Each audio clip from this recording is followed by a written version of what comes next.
Chair, you have a live mic. Thank you, County Manager. What we got next? That brings us to item 10A. This is a recommendation that the board approves the proposed interlocal agreement and bylaws of the Southwest Florida Regional Planning Council. This item is brought to the agenda by Commissioner McDaniel. Yeah. William McDaniel. And he's down here trying to figure out how to sign into this new computer and not happy about it. So let me, I'll give a brief explanation if I may. I think I shared with you, if I haven't, a couple of months ago, I was elected as the chair of the RPC, the Regional Planning Council. The Regional Planning Council is in dire need of restructure. And we're going to begin that process.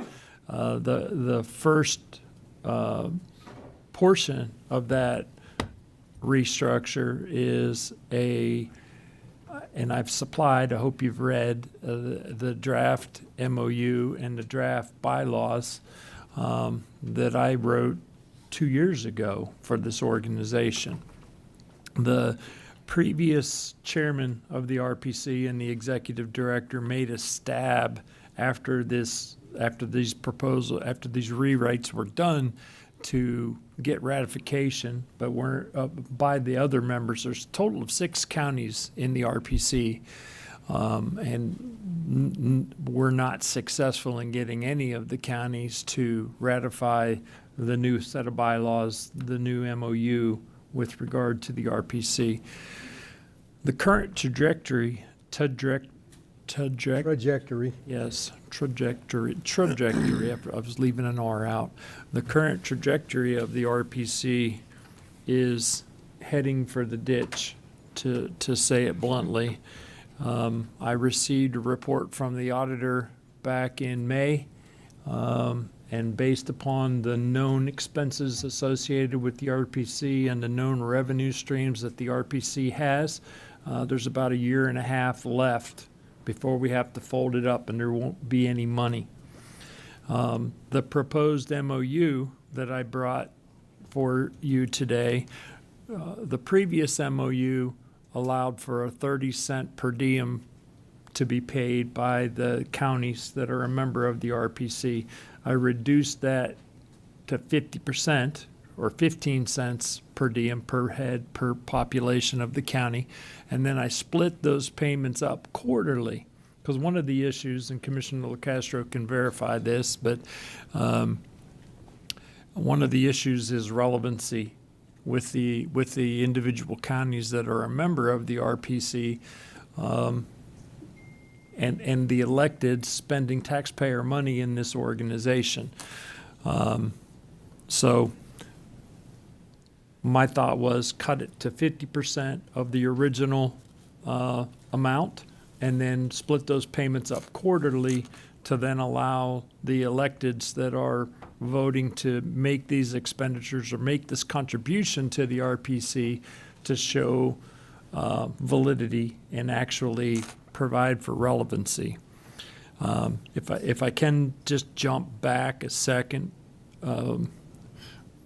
Governor Scott reorganized the old Department of Community Affairs way back in the day. And when he reorganized the Department of Community Affairs, he relegated then the RPCs, the Regional Planning Councils, to an information dispersal organization, no more authority. Used to, if you were doing a comp plan amendment or a DRI, you had to bring your proposition to the RPC and receive approval. Governor Scott took away that approval authority, and the previous board of the Regional Planning Council wasn't interested in giving up that authority, even though state law had changed and they no longer, as they called it, they no longer had the hammer. So I rewrote the bylaws. I squashed the membership down from a very voluminous amount. There's close to 50 members of the RPC, and I brought that back to just 2 county commissioners. By statute, we have to have 2 county commissioners and then one municipality within that particular county at first. And that just then allows us to reorganize the RPC. At which point, since there is no longer any authority coming for DRIs and comp plan amendments, there's no rationale to not have all of the municipalities be a member of the RPC because predominantly the RPC is now an information dispersal organization. So having said all that, the proposition in front of you here today is a rewrite of the bylaws and a rewrite of the MOU for the contribution. I will then, assuming with this board's blessing of that quarterly contribution, I will then take this to 4 of the other counties who have not been contributing to the RPC in their per diem requisites per the old MOU.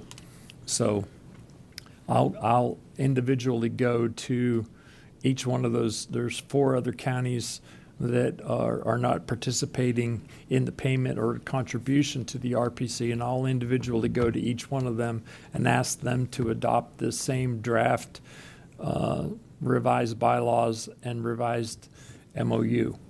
And then we'll have a discussion as to whether or not the RPC gets to continue to exist or not. It's a fact that you can't exist without revenue streams, and per the interpretation of the statute, it's a voluntary contribution by the membership of the RPC. It's a voluntary contribution. Sarasota, I think I've been on the RPC now 8 years since I became a commissioner. Sarasota, about year 1 into my tenure on the RPC, decided they were going to leave the Southwest Florida Regional Planning Council and join the Tampa Regional Planning Council because they felt that RPC better fit their needs.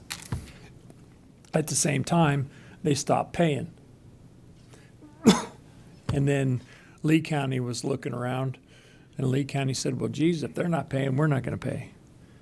And then Charlotte said, well, if Lee's not paying and Sarasota's not paying, we're not going to pay. And we kept paying, by the way. For my first 3 years, we kept paying our $110,000 a year to the RPC because of the Promise Zone initiative. If you'll recall, during President Obama's tenure, there was a Promise Zone initiative, rural Promise Zone, that was put in place to provide for additional points in the grant system at the federal level for economically deprived communities. And that rural Promise Zone designation got bequeathed to the RPC, but covered Immokalee, Olive Hendry, and Glades County. And so I kept leaning in and asking our board to continue to make its contribution just to hold up the RPC, the Regional Planning Council, in a hope that relevancy would then transpire. Well, it didn't transpire. And so ultimately, I even acquiesced and withdrew our contributions. So this is my rendition of allowing the RPC to continue to exist. And I promise that if in fact we adopt this, I'll go to the other 4 counties that are outside of the contribution side and ask that they accept this as a revised MOU and set of bylaws, and then we will begin the reorganization of the RPC. So what does the RPC actually do? You said it's an information dispersal thing now, so. Yes. And Chairman, hardly anyone can argue the necessity for regionality of communication. I recall early in my tenure in the RPC, the existing bylaws and constitution of the RPC relegates developers when they're when they're conducting a DRI, a Development of Regional Impact, or a comp plan amendment, to come to the RPC and receive approval.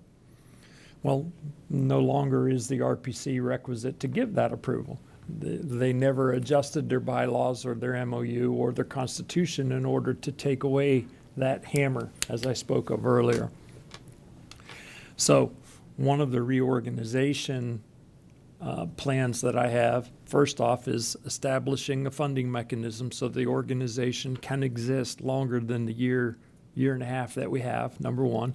And then number two is, along with the commissioners who are members, I'm also going to ask that a planning staff member attend these meetings.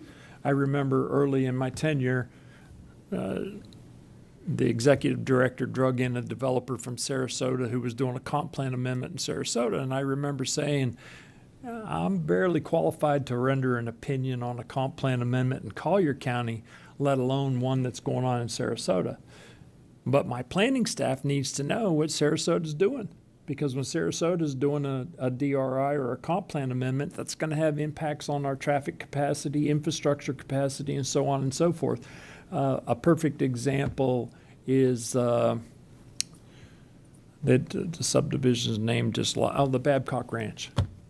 The Babcock Ranch is in the southeast corner of Charlotte County, out on State Road 31. But all of the infrastructure to support that development is down in Lee County.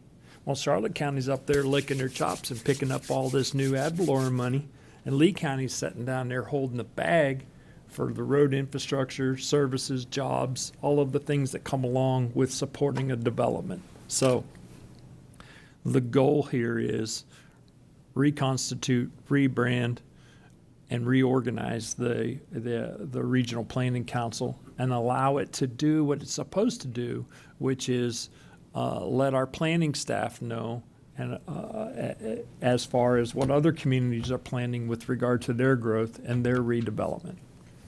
So you need our blessing to move forward to go to them. I'm asking, and with that, I'm going to make a motion for approval of this agenda item to accept and approve these draft amendments that I've put in front of you. And as Commissioner McDaniel knows, I'm sort of his partner in crime. I try to attend as many of the meetings as I can or Zoom in. He's the chair. And so to just make a long story short, I'll vouch for the improvements he's working really hard to make in this council and going around to the other counties that have kind of abandoned us. And so, you know, he and I have both read the fine print, Commissioner McDaniel especially, and we were both at the last meeting in person and talked a lot of specifics of this. So, you know, this is the one thing we were nominated to represent, and you know, this proposed agreement needs to be, you know, or has my full support as well. So I'd second the motion based on having attended all the meetings, or most of them, I guess I'll say. Do you have any questions about those amendments that I brought forward? Those were just my stab at not doing things the way that they've always been done. I again, squirrel the membership back to a more manageable amount number-wise, and then bring the money back and allow the relevancy to be earned. Trust, love is given as a human being. Trust and respect are earned.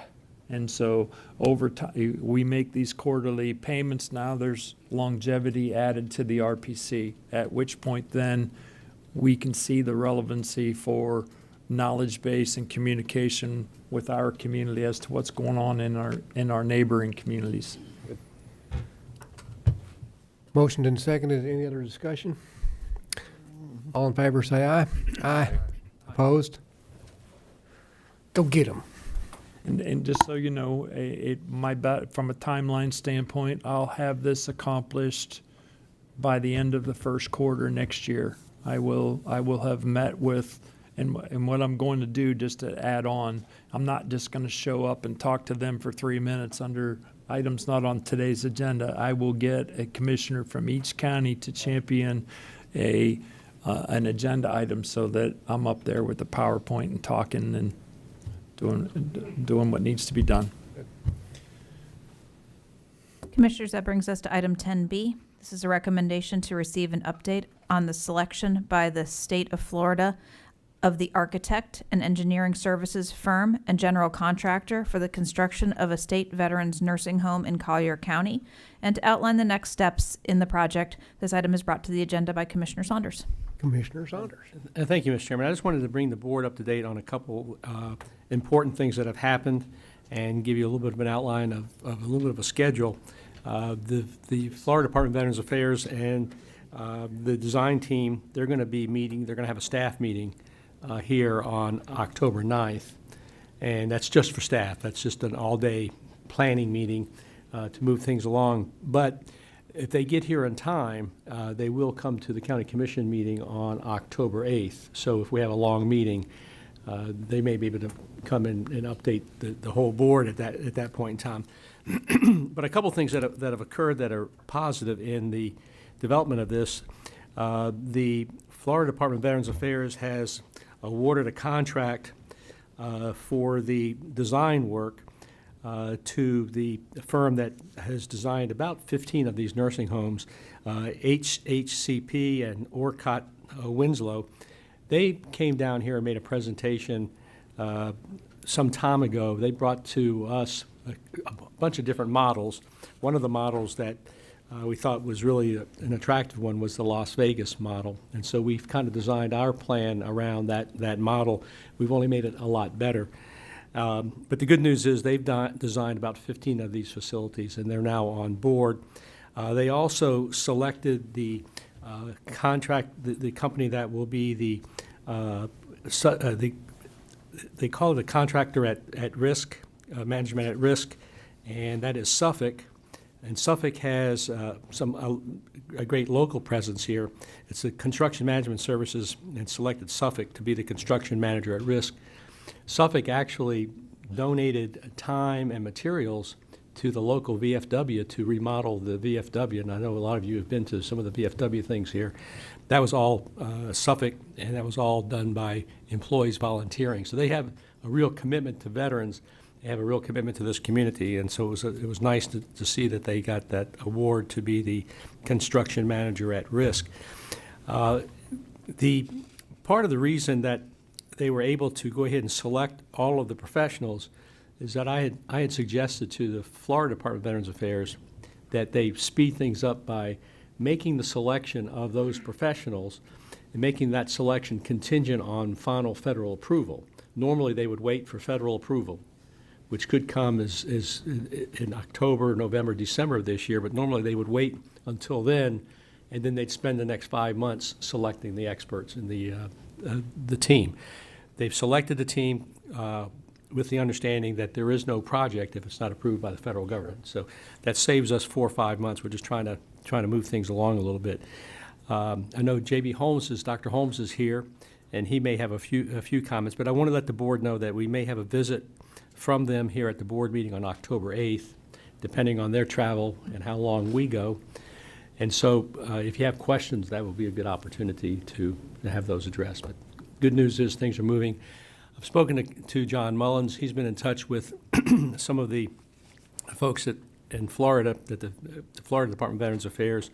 We anticipate that there could be approval of this project as early as October, possibly November of this year in terms of approval of a project, but not the funding that goes along with it. So if there are any questions, I know John Mullins is here and Dr. Holmes is here as well. Commissioner LaCastro. Thank you, Chairman.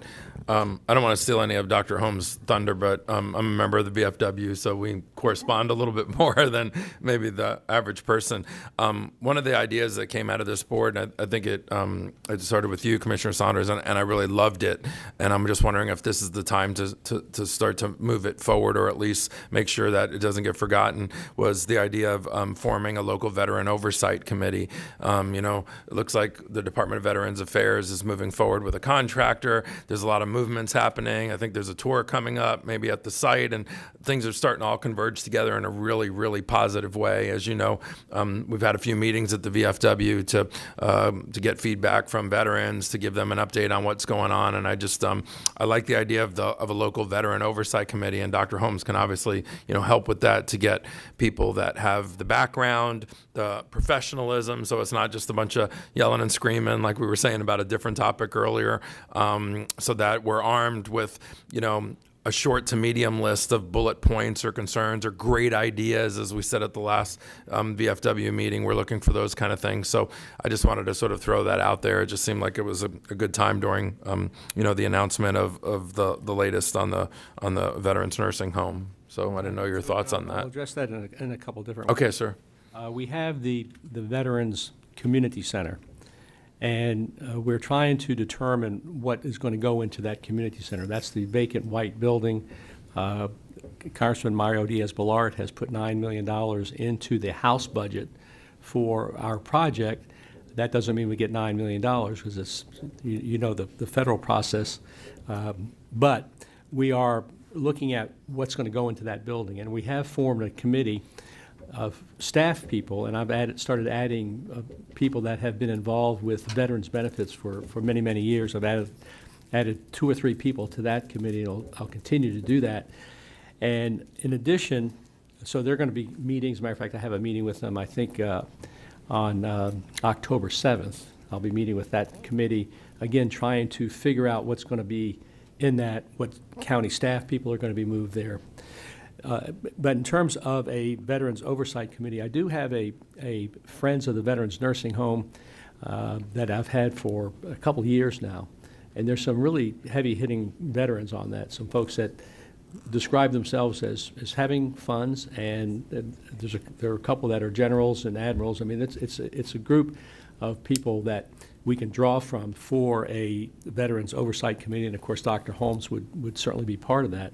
But yes, I think it's time to start thinking about it. It's not something that's urgent because we're going to be several months away before we get any federal approval. Don't want to put any words in your mouth, but you just heard sort of the invitation. It might be behoove you to either yourself or somebody that's at your level to join this committee that's already been sort of behind the scenes but doing an awful lot, so that the right and the left hand, I think, are sort of working together. That was my only point for bringing it up, but I don't know if you have the floor or... Mr. Colwell. Thank you, Chairman. Actually, I have Mr. Mullins, if he can step up, because I'm just going to refer back to something that I just wanted to bring some attention to, because I don't know if it's ever been corrected or not, but if you remember, I sat in on, I think it was at meeting end of July or beginning of August. It was a Zoom meeting. It was actually the state's meeting with the feds, and myself were also on their Zoom, and I was dumbfounded that I actually had an opportunity to talk to our lobbyists in Washington, D.C. a few weeks ago. And I was just curious if we ever found out if there was kind of a error, or possibly by a young gentleman with the Federal Veterans Administration. And he said, quoted something that our application was an unfunded application, because there was a question of where we fell on the list. And I know the people in the state about jumped through the screen was like, somebody needs to correct this. But do you know, or have we heard anything since that meeting that? Yes, for the record, John Mullinger, Director of Communications, Government, and Public Affairs. There was a little bit of confusion. Keep in mind, this is a first-of-its-kind application ever in the nation, building a 120-bed skilled nursing facility and an adult day health care simultaneously. In the past, the adult daycares have always been approved as add-ons to existing facilities. So the approval process for this is kind of being developed as the process commences. So there was a little confusion as to whether or not there needed to be 2 separate applications, one for the 120-bed skilled nursing facility and one for the ADHC. They were initially submitted by the state as separate applications. After that call, it was determined what they needed to do was merge those into one, which they have. So everything is on track. It didn't delay anything in the approval process, and we still await that priority ranking list, which could come anytime after October 1st. But he did they correct that we are funded? Yes. That was yes. the other thing that he said, that they had no indication that it was a fund. They had you're with this group that's unfunded, and I was like, well, we are funded for at least proof that the state had funding in hand was provided to them, so they do have that, and everything is on track. Thank you. You know, it's interesting dealing with the federal government. We filed the application, I believe it was due on April 15th. We filed it the first week of April, and fortunately got an email from the Federal Department of Veterans Affairs confirming the application receipt and an application number. A month later, they advised us that we had not applied. And so we sent them the email with the number on it, and they corrected the record. So there's a lot of this type of miscommunication. None of that miscommunication has been the fault of our staff or the commission or anybody. It's just been the federal government. We all know how the federal government operates. So there was no surprise that they sent us that message that there was no application on file, but we got that corrected. And as you recall at the outset of this, this is a unique project in that it requires constant collaboration and cooperation between local, state, and federal governments simultaneously. So there's any number of things that could go wrong. One other thing, too, to the point of an oversight committee, please keep in mind, and we've had issues with the media and others getting this wrong, this is a state project. The state hired the contractor, the state hires the architect, the state manages the project. So if you do any type of oversight committee or something like that, it probably would require the state signing off on its applicability to that project. Good point. Well, one of the things that I have learned recently is collaboration within the governments is collaboration within the governments. Commissioner McDaniel. Did somebody write that down? That was one of the most profound statements I've learned that recently. Well, and you maybe, and you've been tap dancing around it, but is October 1st the date-ish when we're going to hear whether we get blessed by the feds? Typically, with the start of the federal fiscal cycle, that's when you would start to see some movement on this. That doesn't guarantee that the list will be out then. As a matter of fact, with the continuing resolution expected at the federal level for congressional funding for many programs and agencies, it may be a little while longer before that list is released. And to Commissioner Saunders' point earlier, even though the priority ranking list may come out, that doesn't guarantee congressional funding is going to happen anytime soon thereafter. It may take a little while. At the end of the day, that's where we're waiting. We have one registered public speaker today, Dr. Holmes, Dr. J.B. Holmes. Commissioners, Chairman Hall, thank you for having me here today. My name is Holmes, Dr. J.B. Holmes, and I did want to speak to you briefly about the VA nursing home and the formation of a Veterans Advisory Committee or Oversight Committee, but much of what I needed to say has already been said. The situation that I felt brought that up was that it is, as Mr. Mullins said, we're working at local level, county, state, and federal level, and it becomes a little difficult and confusing the information that we receive. And within the county level, within the local level, I'm personally working with the Collier County Veterans Council, the Veterans of Foreign Wars, the Marine Corps League, Gulf Coast Veterans, Congressman Diaz-Balart, Senator Scott, Senator Pasadomo, Suffolk, which we work with directly because one of their higher level managers is a member of the VFW, and of course this august body, the Board of County Commissioners. So getting all the information together in one spot, coherent information, one source, one body, has been a little challenging, We've heard a lot of conflicting information. We've heard a lot of information that's just plain wrong. And I would, therefore, that is why I wanted to propose a body, a Veterans Advisory Committee or a Veterans Oversight Committee, whichever title you wish to use. And I understand what Mr. Mullins said, that because it is a Florida project, that would need Florida approval also, but I think that would still be necessary. So I just wanted you to know that I like Mr. McDaniel's comment that I give you my love, and I hope you have my trust and respect, and I do just earnestly ask that we have that from Mr. Saunders, from Commissioner Saunders' list, which I helped develop. I think I'm on that list. I hope, Commissioner Saunders. So anyway, I do just formally request that we form a Veterans Oversight or a Veterans Advisory Committee to have one coherent body of information that we can work with the county commissioners, I'll work with you to kind of create what the committee would be doing because that would be critically important, because as John Mullins has said, this is not a county project, it's a state and federal project. And so oversight really isn't oversight, it's advice and that sort of thing. But we'll work on putting something together, the membership and how many people should be there, what their role would be. Okay, that's fine. Thank you, Mr. Saunders. Thank you, Commissioners. Thank you, Jebby. We need a motion to accept the update, or? Yeah, actually, we don't really need a No. motion, it's just an update. Just I wanted everybody to know that if you have questions, we may have some folks here on October 8th that can answer those. I had 30 seconds left, so in that case, may I ask that we be included in that October 8th or 9th meeting? That number of Obviously, the veterans- October 8th is dependent upon the members being here in time.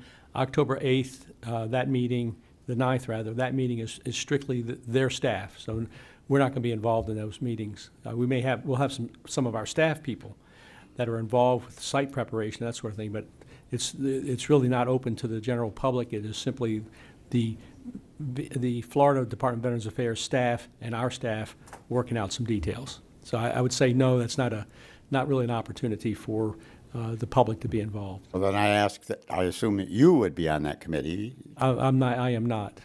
I'll get reports. Mr. Mullins will let me know what is going on, but I will not be part of that group. Again, that's staff people doing the detailed planning.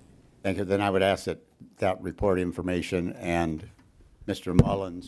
Mullins furnish us with the information that Yeah, we'll have a report. discussed in that committee. We'll have a report from that. Mr. Mullins will. Thank you. Thank you, Mr. Mullins.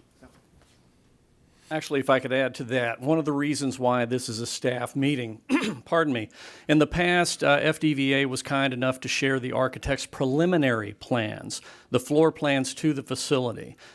Typically, healthcare floor plans of healthcare facilities would be exempt from public records. This meeting will be a roll-up-your-sleeves technical type of meeting. They will be discussing several things that, from a record standpoint, will be exempt from public records laws, and therefore we would not have the public necessarily viewing them out of an abundance of caution to protect that information. So just to let everybody know, it's all on the up and up. It's just a staff-level meeting that basically has to happen in a little bit of shade to take care of any type of public records laws that we would be treading upon. Great. Thank you, Mr. Chairman. Commissioners, that brings us to item 11A. This is a recommendation to approve the Fall Truck Hall Beach Renourishment Project and authorize tourist development tax expenditures for the Park Shore Beach scheduled for November 2024 with an estimated project cost of $7,506,100 and make a finding that this item promotes tourism. Mr. Andrew Miller, your manager of coastal management, is here to present. Thank you. Andy Miller, your coastal zone manager at your service. Our project is in Park Shore. We've got about 167,000 tons of material to get on the beach. And if you have any questions about the project, I'm happy. I've got a couple slides we can go through if you like. No, just basically, Mr. Miller, what's the southern boundary to the northern boundary, and how much is it going to raise the beach? Okay, I'll go ahead and pull a couple slides here. This is a good picture of the project. What you see at the bottom of the screen is a kind of a thick purple line that has Naples Cay at what is north, and you'll see that the project extends beyond Naples Cay by about 1,000 feet or so over into the beach in front of Outer Clam Bay. And then the southernmost point is down closer to Doctor's Pass at a facility or at a condominium called Louisiane, and they have two towers. This is the south tower, so that's the north and south. And as far as raising the beach, it brings it up to an elevation. The permitted elevation is elevation 4.3 or so, but in a sense, it gets us the width as well as the height. Gotcha. All right, thank you. One of the things I want to say is Andy presented at the TDC that I chaired, and we got into a lot more detail to make sure that we were getting best bang for the buck. We were really shaking down contractors for the best deal for sand and a bunch of other things. And he had all the right answers. So I'll just keep it brief and just say that I really appreciated your presentation and how hard you've worked to make sure that we're expending these dollars wisely and properly. Thank you. Commissioner Colwell. Thank you, Chairman. Mr. Miller, I'm assuming that the blue line on here is the inbound for the hall?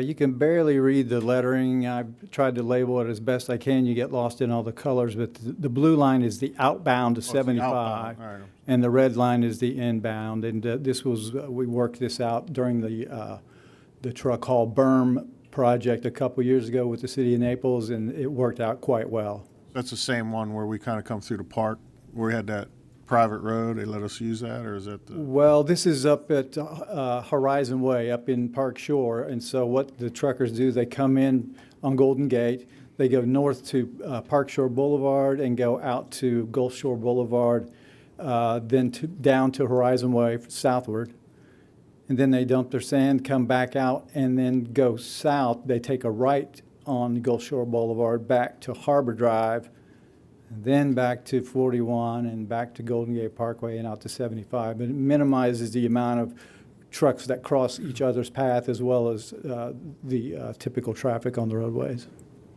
Where's that adjacent to the two new hotel projects that you got? North of. Rosewood's going to be that, and then you got Four Seasons. Those are to the south. Those are further south. Those are to the south of Doctor's Pass, yes. All right, thank you. Commissioner McDaniel. It just is, and I'm going to put you on the spot here, and I just want to say this.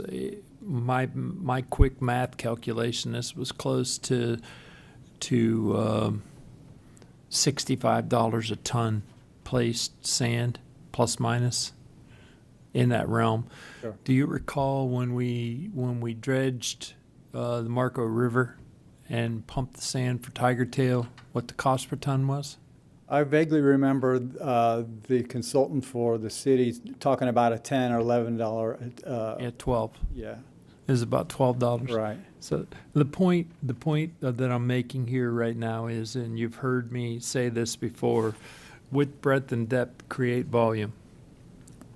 And we need to regulate, and that's part of the job with the RPC, is to work with our other counties, our sister counties up the coast, to begin a maneuver away from the sole sand source that we have out offshore. There's only one mechanism that can bring the sand from the EPA or the DEP's designated sand source, and that's called a hopper dredge. And that hopper dredge can only haul about 20 truckloads at a time. And so we really need to begin the lobbying process of developing a sand source that's closer so that we can pump our beaches on a regular basis. One of the things that we do know is the turtles. We have to re-nourish our beaches when the turtles aren't laying. And so they lay different times here than they do down on Key Waden. They lay, and then it moves on up the coast as well as far as a different time frame goes. So that's one of my efforts that I want to see the RPC become involved in, is beginning the process of adjusting where we're getting our sands from so we can have a more equitable placement of sands coming from offshore and not having the in-haul. Can I add something to that, Chairman?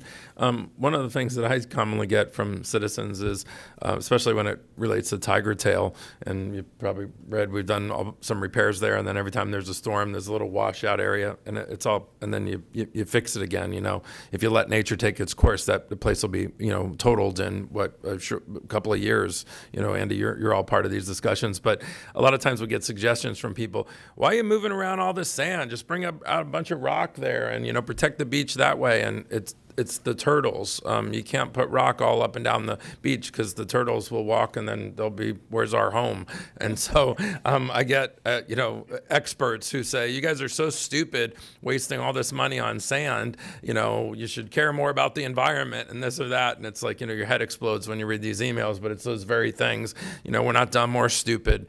We realize how water moves and how sand moves. And every time, even when there's excessive king tides or whatnot, sometimes you have washout areas. It's all part of living in a beach community, and you have to have this in the budget. And you can fix it with big, giant 50-foot walls, like we saw the Army Corps of Engineers suggest that we maybe do somewhere up and down, Naples Beach. And of course, we'll never do that. We're trying to keep the natural look not only of where we live, but also to allow wildlife to come and go and use the beach as well. So when you mentioned the turtles, I just wanted to add that because I'm sure we'll get a few emails saying, oh my God, more money on sand that's going to get washed away in the next storm.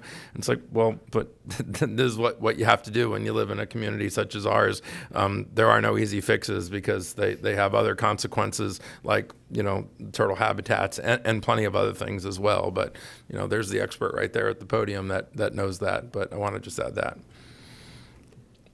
So we have 4.1 million right now to do that from TDT monies, and then we're going to get reimbursed when we make the application. That's what we hope. We Hope, typically yeah. get about 42% from the state for these projects. Good. All right, I'll make a move. Move for approval. Good. I'll second it. Move and second. All in favor, say aye. Aye. Opposed? Done. Thank you. Thank you. Item 11C is a recommendation to direct the county attorney to advertise. Oh, I'm sorry, I had it in the wrong spot. Ah. That is, it, Okay. folder here, 11A, Mike, H. Michael Mogul. I am so sorry, Mr. Chair. You want to speak against it? Okay, My apologies, no sir. worries. Second time I've stayed late that I've been excluded. You getting the message It's a yet? sign. It won't be the last. I'm sure it won't. Troy, you're not getting a fruit basket from this gentleman. It's not coming. It's okay. I don't think I'm he's coming getting you back one. anyway. I don't care. My name's Mike Mogul. I live in Naples. I've been here since 2005. I've been through 3 hurricanes. I'm a meteorologist because I lived in New York, and hurricanes fascinated me when I was 9 years old. So I know hurricanes. The item that we're talking about here is doing a piece of the beach. And I'm not sure how that piece of the beach interfaces with other projects up and down the beach, because interfacing is really important to how the waves come in and interface with the beach. It also links to what we're going to talk about in December, I guess, with the Corps of Engineers project for the coast, in terms of how Collier may interface with Lee and when that project gets done. So I would just like to know from a historical perspective, these beach projects, these beach renourishment projects have been going on for a while. This one says life of 5 years, barring any significant storms. What's been the history of the beach nourishment projects? Have they lasted 5 years or not? That's one of my questions. You answered the question about where the money is coming from. Does any FEMA or other federal money come in here to do beach nourishments? I'm not sure about that. Is there anything that happens after a hurricane where the federal government comes in and says, here's money to replenish your beach? I don't see the federal money in here, but yeah, we did have some beach erosion in the last couple of years due to Ian. A separate item, based on what I heard this morning from Sheriff Rambosk, is we want to make sure that the trucks that go through Collier County follow the rules. Seems to me that if we award this money to a contracting company, we should put something in there that says, make sure Rambosk talks to them about truck safety. It seems like a good way to get that message out.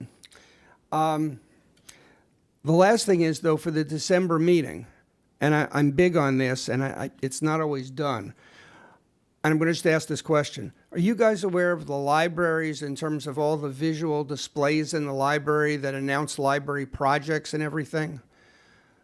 If you go into, like, Orange Blossom Library, there's displays all over the place that says we're going to have this meeting this week, this group's going to have a meeting, library show, etc. why on some of the key items here where we need public input, like the Corps of Engineers come December, that the commissioners don't interface with the libraries to make sure that notices are on those public displays and get people to come. I mean, some of the, what they call charrettes, were held at libraries in the county. Seems to me that that's a great vehicle for getting information out, not just about that project, but other things that may be important to the commissioners. So I just want to make sure I put that there. I've given up my day, but I did have a trifecta, so I'm thrilled. And I shall be back. Thank you for, they're accepted, but I'll be back. I'm sorry, I'll be back. Thanks, Mike. Thanks, Andy. Commissioners, I'm happy to answer a couple of the questions at your pleasure.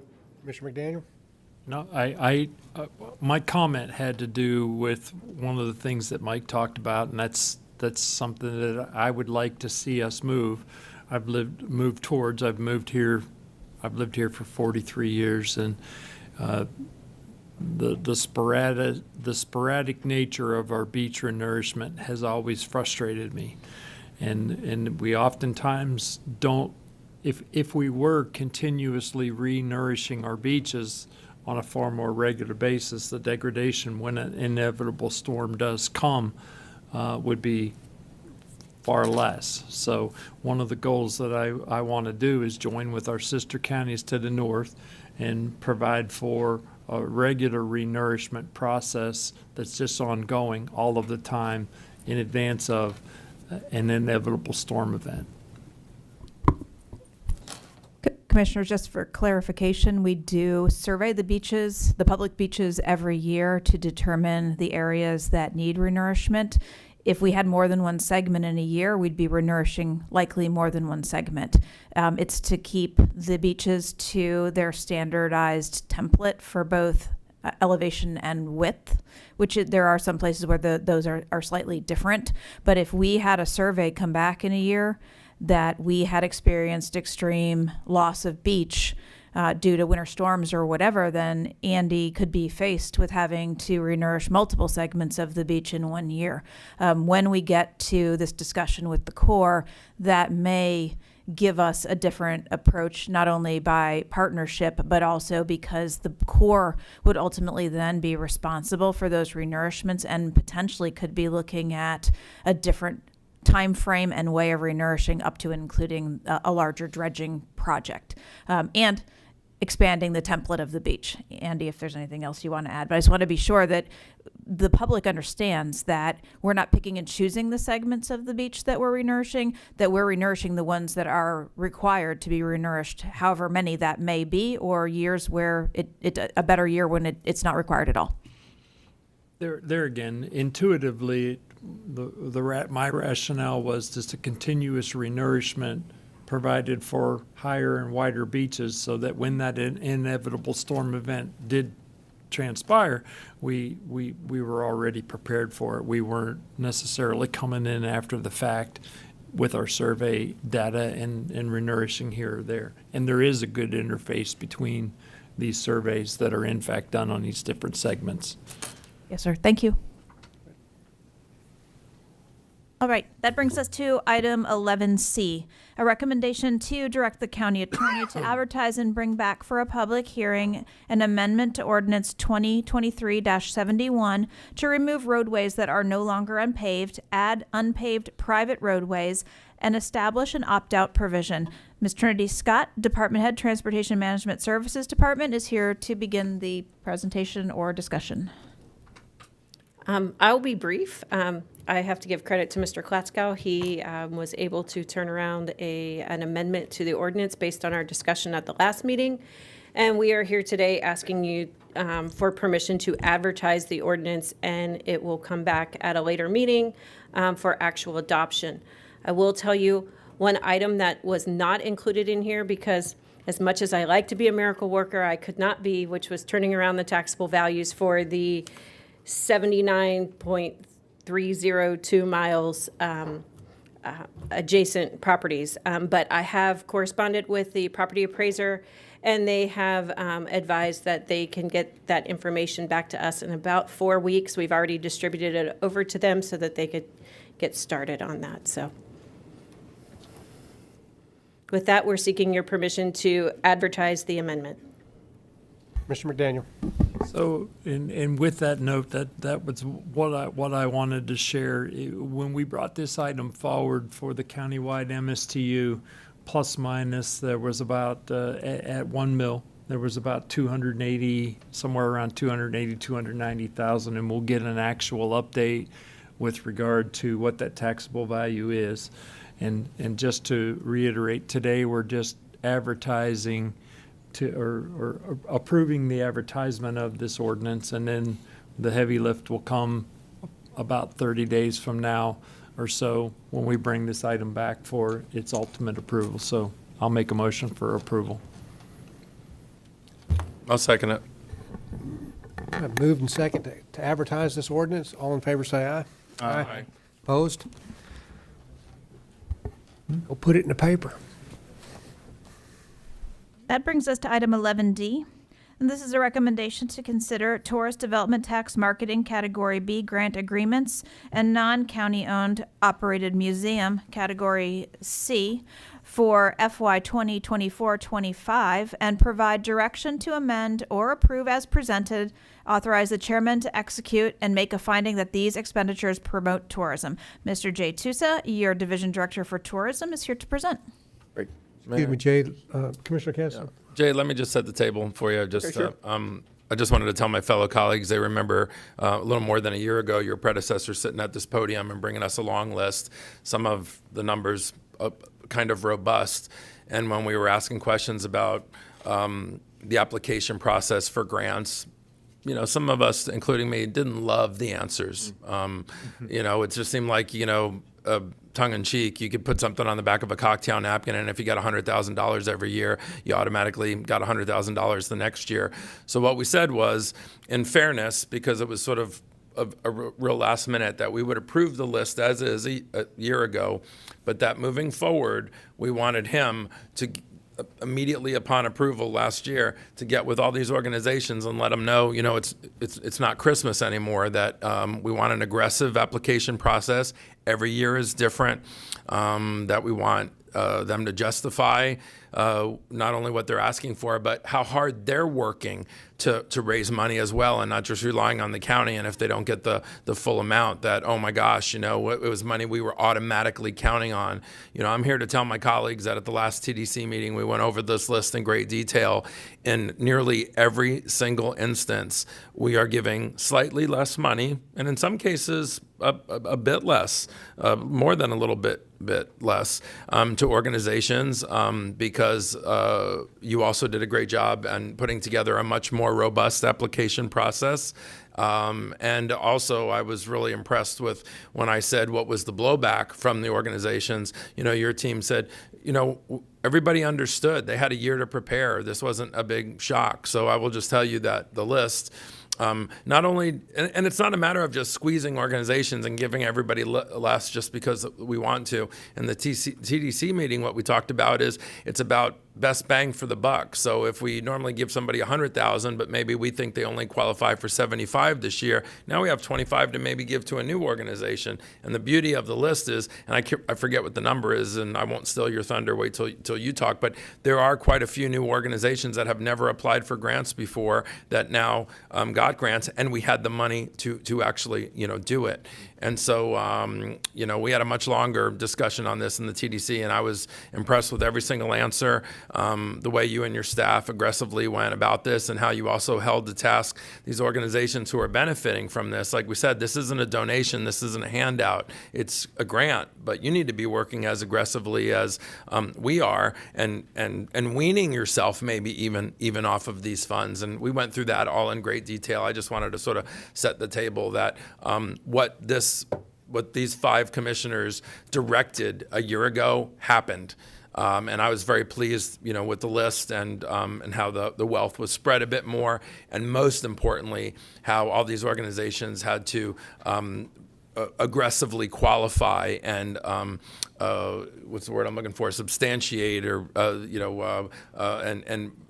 in more detail clarify why they need the certain amount, what they're going to do with it, and also what they're doing on their end to raise funds as well to balance out and maybe as we go further along offset what they were getting in the past. Not that it was an automatic gift. So I'll turn it over to you, but I just wanted to say that and how we did a deep dive at the last TDC over this list. Well, thank you, Commissioner. I appreciate that that insight and kind of a little bit of a refresh for everyone for last year. I was not here last year, obviously, but staff, I think, did a great job in listening to the board and the direction you gave last year and kind of re-looking at the program. I walked into that as the process was wrapping up this year. We looked at everything when we evaluated the grant amounts and the recommendations to the TDC Council. So I certainly appreciate your comments and staff's work on all this before I walked in the door, and obviously, with my tenure in the past 6 months being here. So I do think that, the remarks and comments of the board resonated with staff, and we certainly look to address those concerns moving forward. So I can walk you through a little bit about the grant process this year. So today we're talking about 2 grants that fall into the arts and culture realm. One is Category B, marketing, and Category C2, the non-county museums. So this year we received 17 applications, a total of 17 applications. 11 of them were for the non-county museums, one more than last year. So kind of echoing the comment that Commissioner LaCastro just made is, if we kind of look at our dollars, then maybe we can have more dollars for other applications. We had 11, one more than last year. And then for the marketing grants, we had 6 applications that we received, and that we received 3 new applications submitting for the first time this year.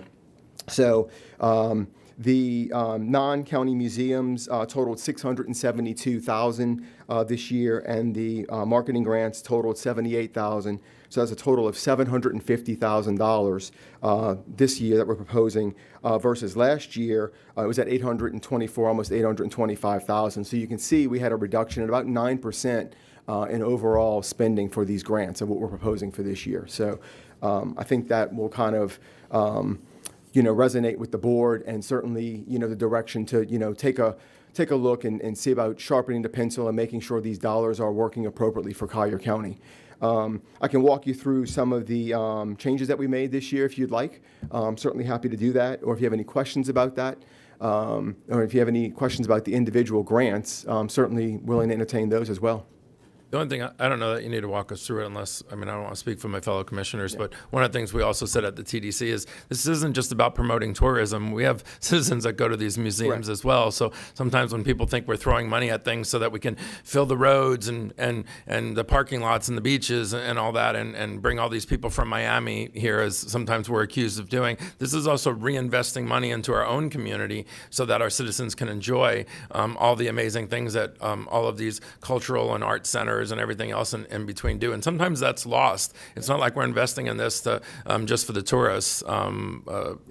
So that it's an investment in Collier County. It's not an investment just in tourism, as sometimes it comes off to be. But I don't know if my colleagues need a deeper dive or if they have any questions. But we had a marathon TDC, right? Our TDC meetings go really long. But it did go long last meeting. yeah, but we got a lot of positive comments from the other board members that really appreciated the deeper dive that we're doing and things like this and others. So I'll end it there see if my colleagues have any questions. Commissioner McDaniel. I was just going to say, why don't you go ahead and make a motion, I'll second. Okay, I'd like to, unless there's any questions, I'd like to make a motion that we approve this grant money as outlined. And I'll second it, and with a compliment to staff, because I was the chair last year, and you heard the message, and I love the review that's in fact transpired. Well, I'm going to take a different approach. I said last year that I wasn't interested in forwarding this money. I'm fundamentally opposed, and here's why. I think that we collect TDT taxes for tourism, not for our local people to attend fun events. And when we set in a little over a year ago with our budget this doesn't have to do with general fund, but it's principally the same. We said that we were willing to do the hard work and that we were willing to make the hard decisions. And year after year, these grants have been coming forward to these same organizations. Regardless of how they apply, they get it. Regardless of what they do with the money comes to them. And that may have been a great idea out of the recession, and it may have been a great idea to boost the economy and to get people to come here. I think because it was a good idea then, it may not be a good idea now. Last year, I honored the commitment that the former tourism manager made, and I said, I'm going to honor his commitment because it was expected, but next year don't come with your hand out. And I meant that. I didn't change my mind in the middle of the stream because the application changed. To me, TDT monies ought to support our infrastructure, our beaches, our bathrooms, our amenities, our parks, our water features. And when those are done, then we can take a look at what maybe we have excess to do with. This list is for private entities. It's for non-for-profits. And they're the same ones over and over. It's the arts. And I love the arts. I attend the plays. I take my kids to the museums, and it's not what this is about. Why don't we give money to Seed to Table? They're a tourist attraction.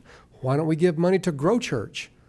They're a non-for-profit. I mean, where does this end, or where does the rationale begin? I think we're looking for reasons to spend monies that we've collected when the basic thought really should be, if we get our infrastructure corrected and if we're doing all this correct, why are we collecting so much tax anyway? Why don't we be a less tax destination to bring people here? Or we could offer no tax for X amount of months to boost the economy or to boost tourism.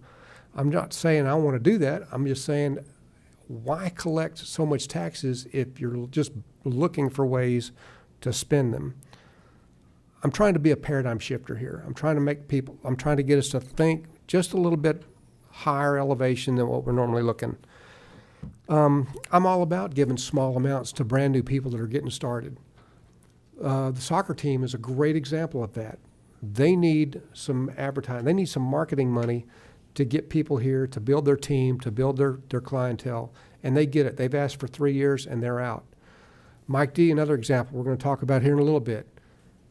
He's phased his marketing support out from the county and is willing to pitch in his capital to build a county asset, and we're going to talk about that. But that's just an example of people that get it.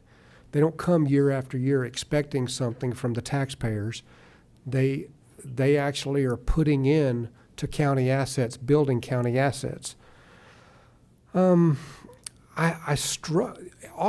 with the Paradise Sports Complex, with the soccer team, with the pickleball people, their results are very tangible. They can say, we got 50,000 people that came to Collier County because of this event. These are the hotel rooms. This was the amount of monies that we raised from the tax. And I love that because it's tangible. It's not fuzzy numbers that, you just assume. And these grants, sorry, Terry, my brain's faster than my mouth's faster than my brain. The assumption that if we spend these monies and we give these monies to these museums and to these entities, the assumption is it's going to draw tourism. And that's a great assumption, but it's not provable. It's not something that we can just grasp our hands. These are great things to attend once people come. I question that the majority of the people, I'm not going to say anybody, because I'm sure that somebody will come because they want to go to the opera here, but the majority of people will attend these museums and these non-for-profits and these other things when they are here, when they come. And that would be what I would lean toward, is they're not coming because of these, but they're attending these because they're here already. I don't want to be the guy that just rains on everybody's parade. I just want to say, let's think about it a little bit Sprinkling right differently. now. Yeah. Sprinkling. But as it is, I mean, we reduced the amount 9%. You know, everybody claps, yay, we reduced it. It went from 750 to 672,000. We did a great job. We did, you know, kudos to us. I think that's a bunch of bull. And so that's really all I'm going to say about it. I'm just fundamentally opposed to it. I'm not opposed to taking the new people and boosting their marketing efforts. Like, you know, let us help you out here. Let us give you a little bump in the butt to get you some people here and to get yourself established and to get going. I love that idea. So with that, Commissioner LaCastro. Thank you, Chairman. So you said, and I can respect what you're saying, you know, trying to think at a higher level. I'll just say I think at a higher level, and I couldn't disagree with you more on this. Those museums you enjoy with your grandkids could actually disappear if they didn't have a little bit of investment from the county. And you may not care, but your grandkids might. This is part of what makes our community different, to add culture in some areas. You can't compare the Marco Island Historical Society with the soccer team. The Marco Island Arts, we got Hyla Crane here. Her organization does bring an incredible amount of culture and all the other things that go with it. But yeah, it doesn't fill up 5,000 seats to watch a soccer game. So that's apples to chairs. These organizations aren't cash cows in many respects, and that's why they look to these tourism dollars. One thing that you did say that I think does have merit, and it also is part of the conversation we're having about conservation Collier. Are we collecting too much money in taxes? You know, we're taxing our citizens and collecting money at a much larger amount than what we actually need. I think that's a different discussion. Nobody's saying yay and patting themselves on the back because they went from 800,000 to 700,000, but I like the trend. I don't think you can go from a Mach 10 to a dead stop. And the signal we've sent to these organizations is, hey, we're going to continue that trend. I'll take 9% every year. And you know why? Because I can name 10 things right now that the county wastes money on every single day and spends 10, 20, 30% more. And I don't see the impact, and we're attacking those things. So I really applaud the commissioners and the county manager for that. But I think the thing that makes Naples different isn't always a cash cow. Everything isn't Great Wolf Lodge, but there are things that add to our community, and not just to bring in tourism, but I want to, you know, when I eventually have grandkids, I want to be able to go to Hyla Crane's museum, whether it's a cash cow or not. But I want it to be there. And there's some communities that don't have the amazing, you know, art and cultural type of things that that make us unique, that make us different. So it's not always about, well, you know, is her museum as important as the soccer team? To me, that's apples and chairs. But I think having all of it is what makes our community diverse, which makes it interesting, which does attract tourists, but also makes it a great place during the non-tourism season to live and work and play. And just as you said, you know, you enjoy bringing your kids. I can tell you, Seed to Table's not going to go out of business if they don't get money from us. They're a for-profit and doing great, and I go there and you go there. But, you know, I know the point that you're trying to make, but some of these things that we help to keep and not afloat. Some of these, Hyla's museum's not going to go out of business if she doesn't get a grant from us, but the grant makes her amazing piece of Collier County that much better. And we invested in that with the tax dollars we get, and we're so fortunate to be a county that gets that. I agree with you. It's a separate discussion. Are we collecting too much in taxes? But, you know, like you said, you'd rather it go for the beaches and this and that. We just approved tourism dollars to go to the beaches. So, you know, we can walk and chew gum at the same time. We can do multiple things with these tax dollars, and I believe we are. And I'm not screaming from the mountaintops that we had a 9% decrease, but you know what? Over the years before I was a commissioner here, and maybe before some of the other ones were here, nobody was challenging the TDC to make a dent at all. And so finally, you know, we resource X'd it, and we're now trying to head in a positive direction. And so, and I know that trend will continue. So, I think the arts are important. I think a lot of times they're not self-sustaining because they're not cash cows. You know, everybody wants to walk into a museum for free. Well, no one's printing money in the basement.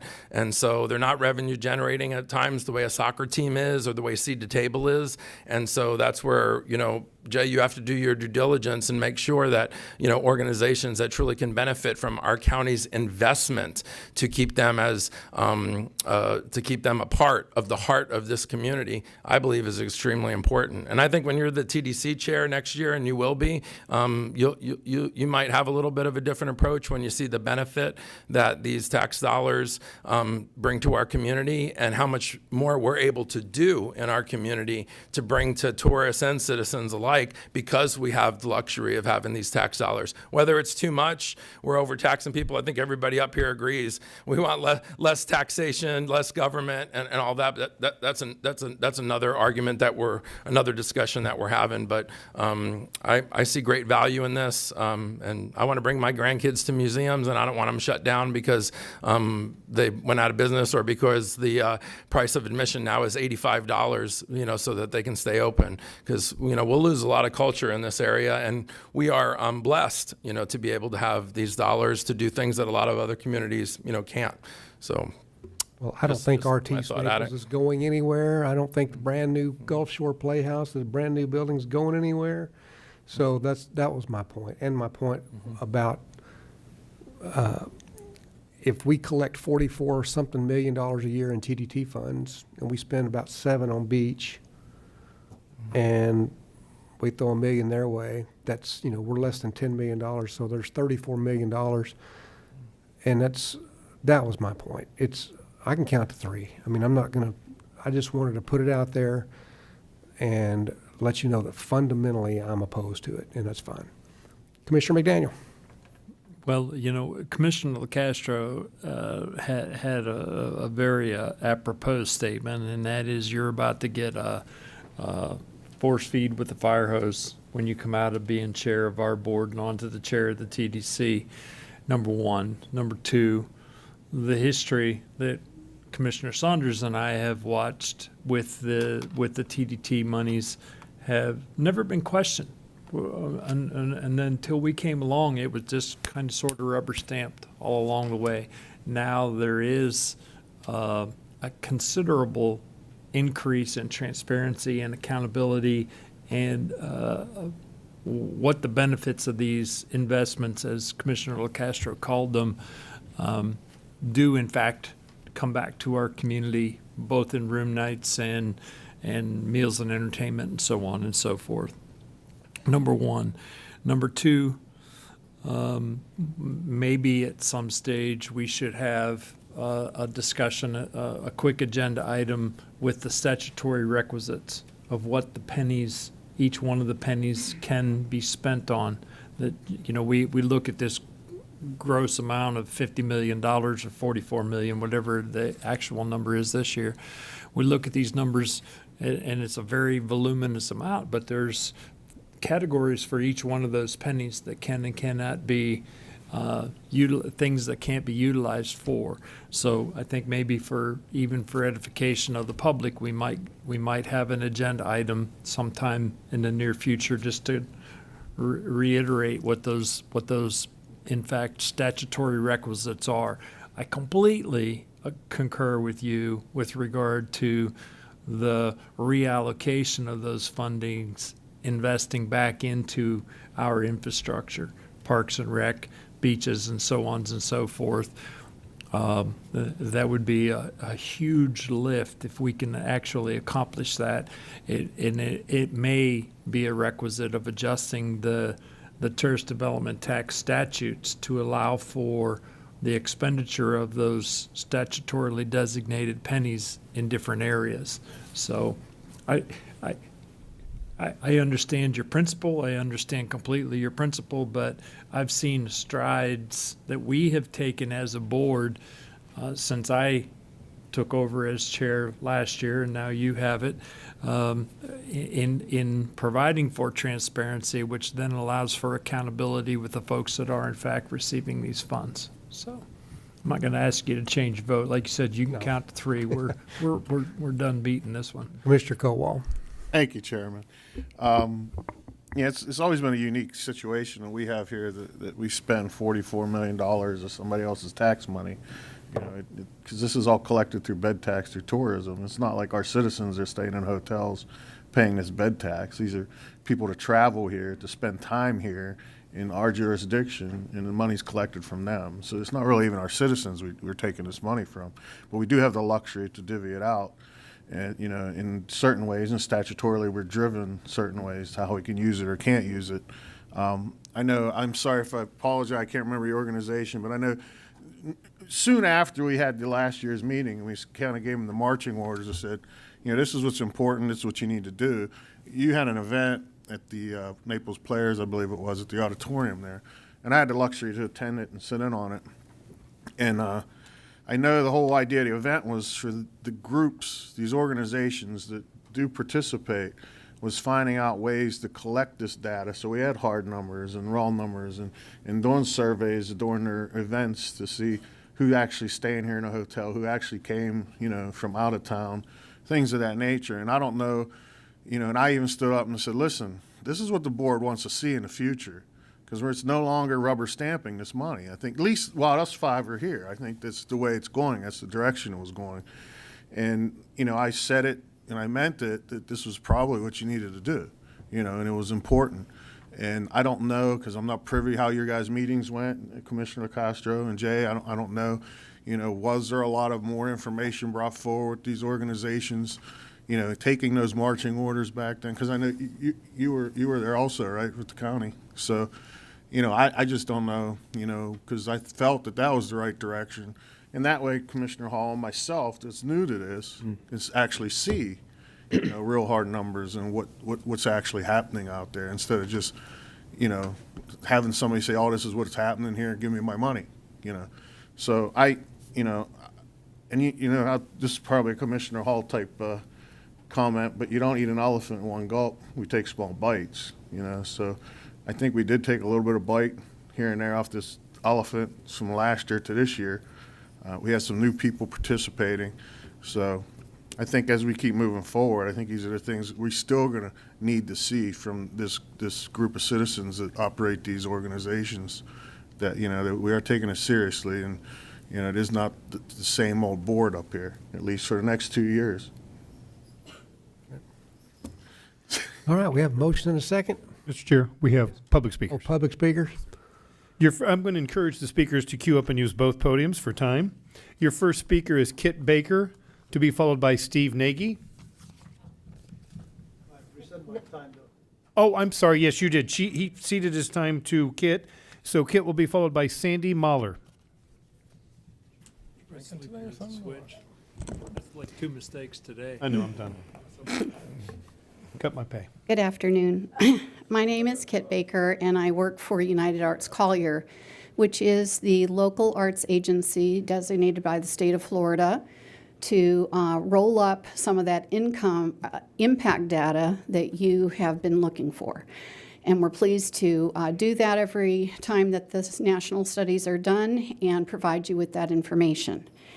I had the opportunity last week to attend the Tourism Development Council meetings, where presentations were illuminating statistical analysis of tourism, showing a 7.9% decrease in our county, but not necessarily in other parts of the state, where creative industries are stronger.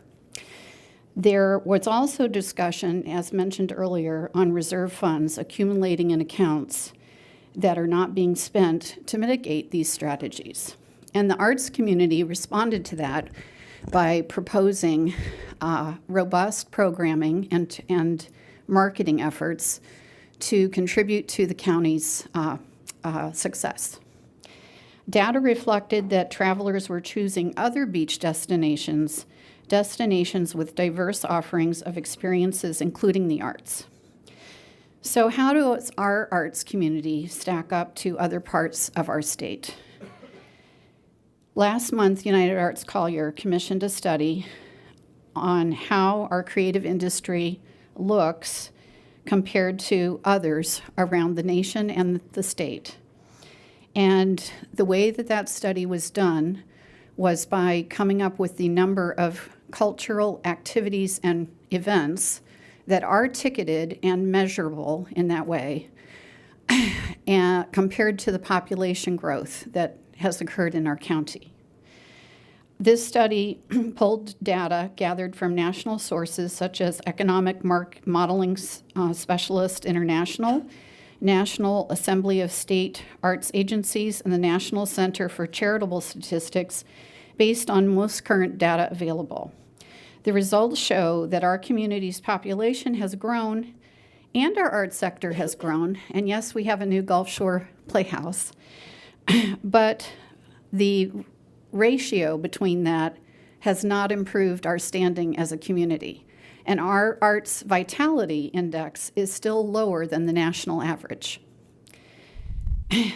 This includes theater, music, visual arts, cultural events, and performing arts. Turning to today's opportunity to invest tax monies into the arts, we're talking about a grant award that represents less than 2% of the overall tax revenues that had been submitted at 1.5 million overall in applications and has now been scrubbed down to 750. For innovative programming, marketing strategies, and audiences that will not only buy tickets to the events, but also spend money on hotels, restaurants, travel, and generally creating a return on investment through tax revenues, locally, state, and federal. And we also employ a lot of people who live here, work here, and travel here for their gig employment opportunities. I'd propose to you as a body of, as a commissioner body, to consider the work done by the TDC staff in reducing the grant award from 1.5 to 750, and having had the opportunity and responsibility to review each application carefully and make recommendations as they did. I'd also propose that as an arts coalition, we come back to you, in addition to providing impact data, but do a presentation as other bodies that you award money to on what we've done in a year. And I'd love the opportunity to work with you on that. Thank you for your consideration. Your next speaker is Sandy Mahler. She'll be followed by Hyla Crane.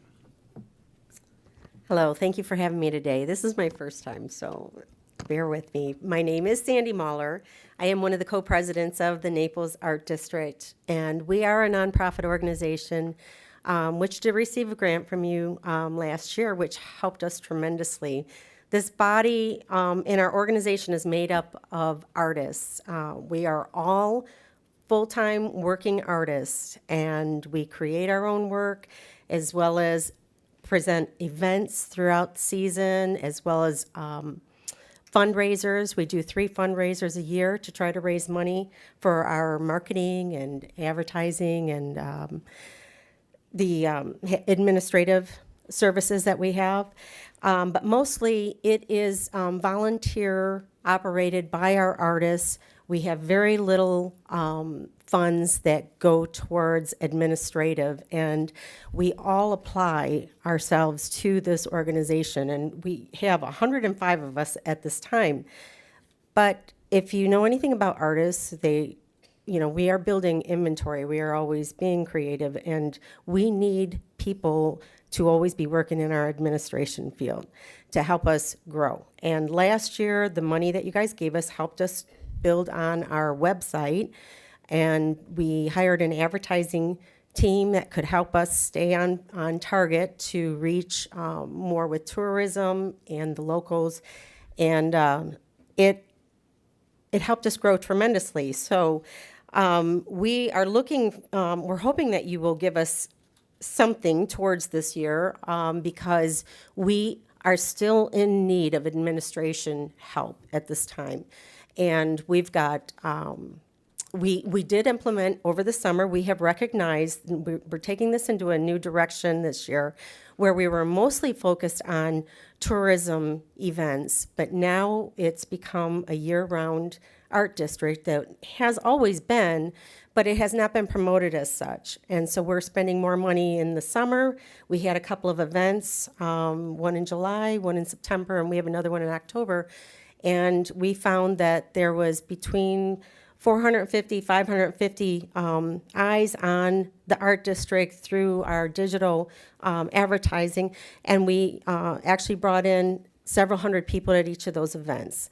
So, and they were successful, and we're bringing resources into the county with the arts this way. It is, we give classes. I'm sorry, I know I'm running late. We give a lot of classes, and this is one thing that people come back here to Collier County for. I myself am a teacher, and I find that my students, a lot of them will tell me, thank God you guys have all these artists down here in this area. We don't have anything where we are from. And this is why they come back to this area. They love the arts, they love being a part of it, and it is very helpful to the community. Thank you for letting me speak. Thank you, Sandy. You did good. Your next speaker is Hyla Crane. She'll be followed by Elysia Dawn. Good afternoon, Chairman Hall and the commissioners. As you said, my name is Hyla Crane, and I'm the executive director of the Marco Island Center for the Arts and the Arts Center Theater. We are the only art center and the only community theater located on Marco Island. We've discussed the reasons why to approve this allocation of tourism tax revenues to the non-county museums and art organizations, and the reasons for those include improving the quality of life because art makes the communities more welcoming and desirable and attracts families, travelers, and businesses. It strengthens community because art helps to bridge divides, builds trust in government, and creates a safer, healthier community. It improves the economy. Art creates jobs, stimulates commercial traffic, strengthens local economies, and promotes tourism. Now, the Collier Convention Bureau has trademarked Collier as Florida's Paradise Coast, and the arts play a role in making this county paradise. The Collier County produces performances and art exhibitions of high artistic excellence, and these elements are what sets Collier apart, perhaps our unique capacity, especially when paired with our beautiful beaches. Public support for the arts is important. Studies have shown the economic impact and vitality of arts and culture. A recent survey from the American for the Arts showed the return on investment was 9-to-1. So for every dollar invested, the return is $9, and that's quite a positive impact. Now, Marco Island Center for the Arts and the Arts Center Theater isn't as large as some of the other organizations that could potentially receive this funding. But even so, in 2023 and 2024, we offered 217 events, provided 692 virtual performing and teaching artists opportunities, and served 25,126 children, adults, and seniors. Why do I know these numbers? Because through this grant process, we have learned to track our data. We have been meticulous with our metrics. We now can look at that not so fuzzy ROI and know what we are achieving in the work that we are doing. This was an incredibly rigorous grant application process. We are proud to be a part of that. We're an employer, we're an economic driver, because the arts mean business. On behalf of my board, my members, my volunteers, my visitors, my patrons, we hope we can count on you. Thank you very much for your time and attention, gentlemen. Your next speaker is Elysia Dawn. She'll be followed by Alice Van Arsdale. All right, for the record, Elysia Dawn, Executive Director of United Arts Collier. I want to start off by saying thank you, Chairman Hall, Commissioners, for all that you do to serve all of us in Collier County. As you're considering your support of our county's arts and culture sector and how that impacts our community at large, I'm grateful to have an opportunity to share with you some results from the study United Arts Collier conducts in collaboration with our arts and culture organizations in Collier County and in partnership with the national organization Americans for the Arts, which helps demonstrate the positive impact the arts have on our community as a whole. The arts have a positive impact not only on human services for our county, such as benefiting our children's educational outcomes, as well as our physical and mental health, including the children, veterans, and seniors UAC provides free services for. They play a very important role in our economy. Our most recent study found last year that the arts generated nearly $150 million in economic activity for Collier County, supported about 2,000 jobs, included over 1,500 volunteers, generating a value of $1.4 million in volunteer civic engagement hours, provided about $107 million in income to residents, and generated over $29 million in tax revenue to local, state, and federal governments. $3.9 million is local revenue. The more revenue our arts organizations generate, the more revenue they generate for our county. Arts visitors are also high-value visitors. When people attend an arts event, they often make an outing of it, going to a restaurant, paying for transportation, enjoying dessert after the show, and returning home to pay for pet or childcare. These dollars represent vital income for local merchants and restaurants. When it comes to how the arts strengthen the visitor economy, 40% of our 1.3 million event attendees in Collier County were non-local visitors who traveled from outside Collier County to be here. Additionally, 45% of the non-local attendees reported that the primary purpose of their visit was specifically to attend the arts event where they were surveyed. People come here not only for the beauty of our fabulous beaches, but to experience the beauty of our arts and culture as well, especially when the weather doesn't allow for beach time. Without these marketing grants, our organizations would not have the funds they need to draw visitors to our county and help generate this valuable revenue. I strongly urge and humbly ask you to please consider how these crucial grants affect not only the arts organizations here, but our entire economy. We would be most grateful for your help keeping our arts and our greater community thriving. Thank you very much for your past support and your consideration for this year's support. We really appreciate it. Thanks, Alicia. Your next speaker is Alice Van Arsdale, and she will be followed by Jonathan Forrester. Hi, good afternoon. My name is Alice Van Arsdale. I'm delighted to be the Vice President of Development at Artis Naples. I'm glad to have this opportunity to address you all today to express our ongoing gratitude for this grant program. These funds continue to have a tremendous impact on each organization represented here today, our programs, and our wonderful growing community. Artis Naples, we feel a great pride in the creation and presentation of over 800 deeply inspiring and unique cultural programs each year.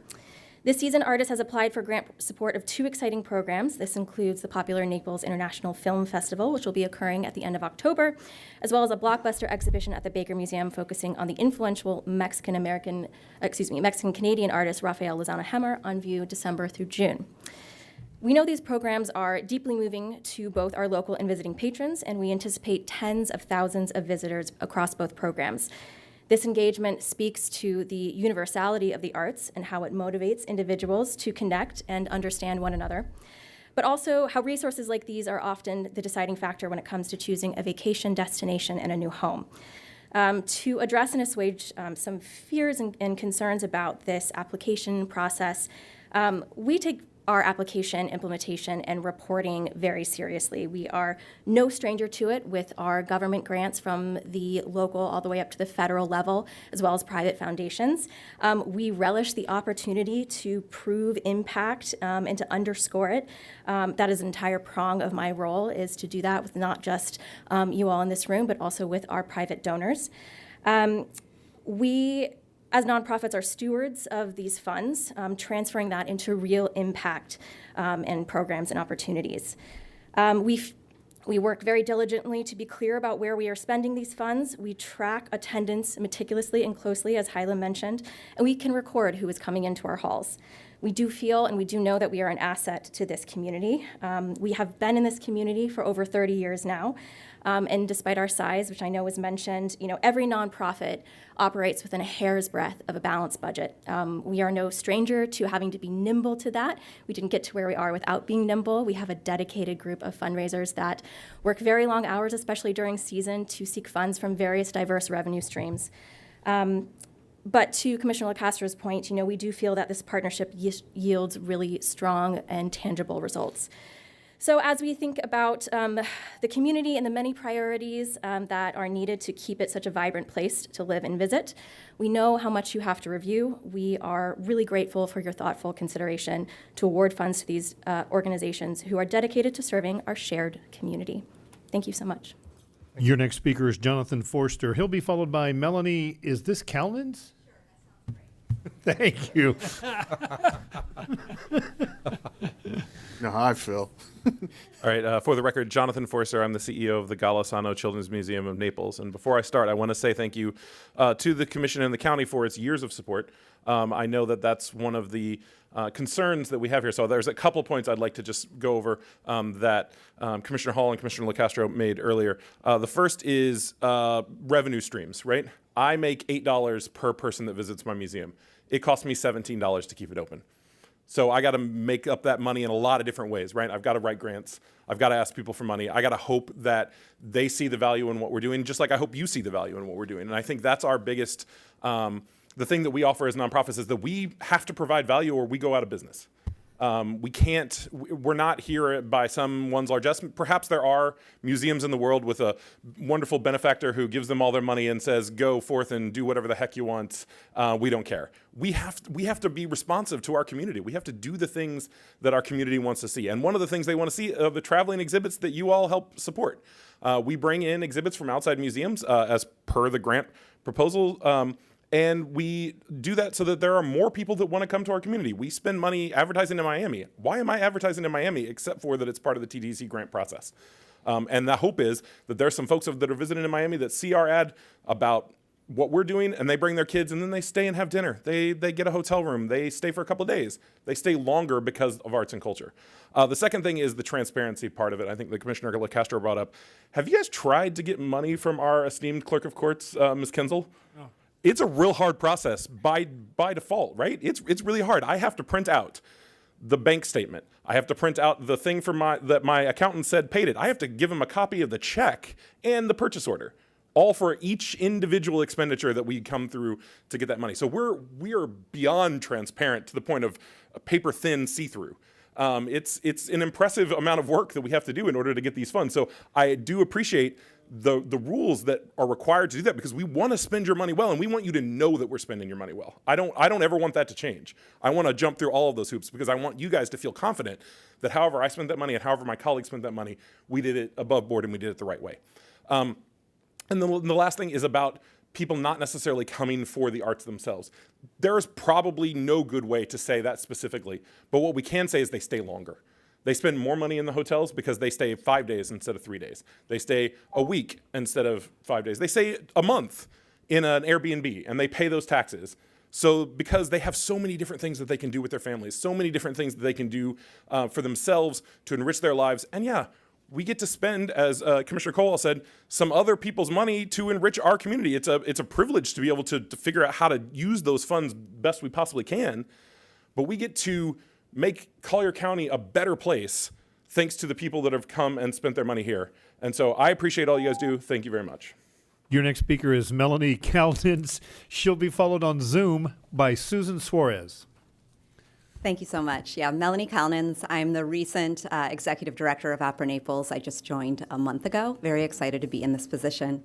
I thought I would first start out with just sharing a little bit of my own personal experience from before I moved here to Naples, as well as giving you a little bit of more Opera Naples perspective.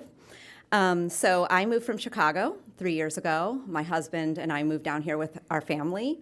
The whole reason we initially started vacationing down in Naples was because the Chicago Symphony Orchestra played at Artis Naples. And so we started coming down here. And when we came down here, where did we stay? The old Trianon, the Inn on 5th, La Playa, the Ritz. Where did we dine? Campiello, Belen, Hobnob on Fifth Avenue.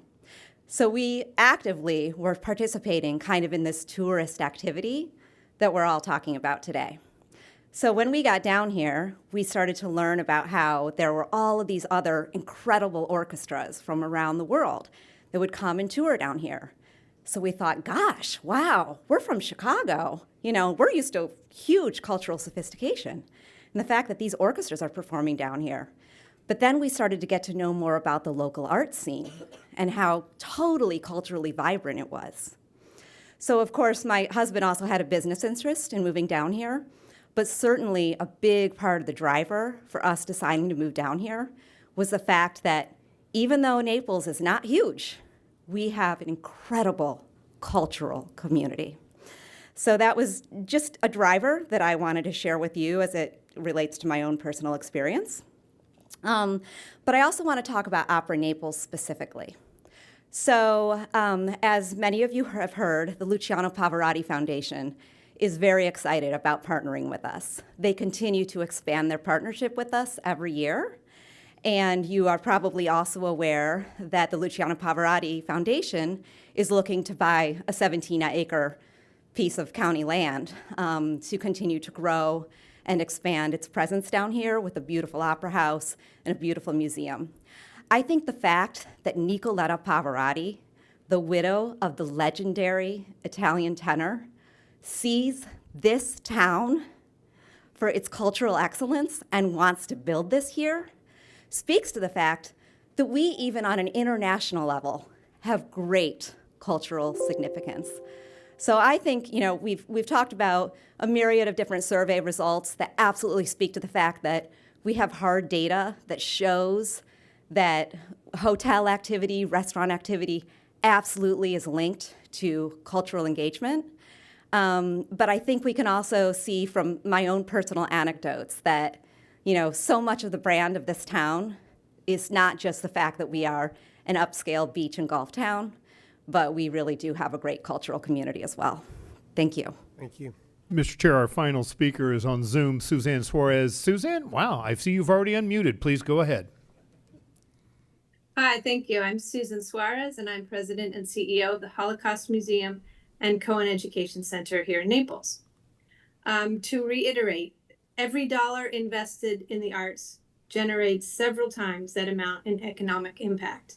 Funding of the arts and museums is not just a cultural endeavor, but an economic strategy as well. The economic impact of the arts on our local community is substantial, influencing employment, revenue, tourism, community development, and investment. It's a multifaceted relationship that benefits not just artists and museums, but the community as a whole. Our education program at the Holocaust Museum also benefits our local students and teachers with field trips and in-school programs. Each year, our operating expenses on salaries, printing, supplies, utilities, insurance, all goes back into this community. Tourists are drawn by exhibitions, performances, and festivals, and as you heard, they spend money not just on the arts, but also on accommodations, dining, and retail. And this ripple effect benefits a wide range of local businesses, from hotels to restaurants to shops. This county funding for marketing helps to leverage our small advertising budget to reach both tourists and locals. The arts aren't just good for the soul, they're good for the wallet too. Thank you so much for your support. And that was your final speaker on this item. Jay, do you have anything else to add? I'll just make one comment. There's a trend in the United States. It's called passion travel, and it's what motivates people to travel, to go places. And I'm sure everyone's familiar with Taylor Swift, right? And, it's something that I need to say, it's kind of amusing, but people are planning their whole vacations on going to see Taylor Swift abroad. They'll plan a European vacation to go see Taylor Swift in Paris or in Rome or wherever. And so it's really interesting that people are letting that form their plans based on their passions. And so, and that resonates with people from a food perspective, with restaurants and with sporting events. People, going with their buddies to see a college football game or a professional soccer team. So passion travel is a real thing in the United States. And so people do travel for the arts, for food, for culinary experiences. So I think that with us being able to support these organizations, it does support tourism, and then ultimately it does support, our residents from a cultural perspective. So, one thing I just wanted to add is, like you said, maybe you can count noses, but, our libraries aren't cash cows, but, we're not closing the doors on them because they can't self-sustain. And I look at the arts as similar to what libraries bring into a community and what that now. But I think this has been really good, healthy discussion. I mean, I welcome it. And one of the reasons why when I was chair, I made the motion that I thought the outgoing chair should immediately become the TDC chair because, when you're sitting in the seat here, you actually do have a little bit of a deeper dive with the staff. There's responsibilities in this job. And I just thought that the TDC chair shouldn't be just the same person over and over again. It was like the Supreme Court, till death do you part.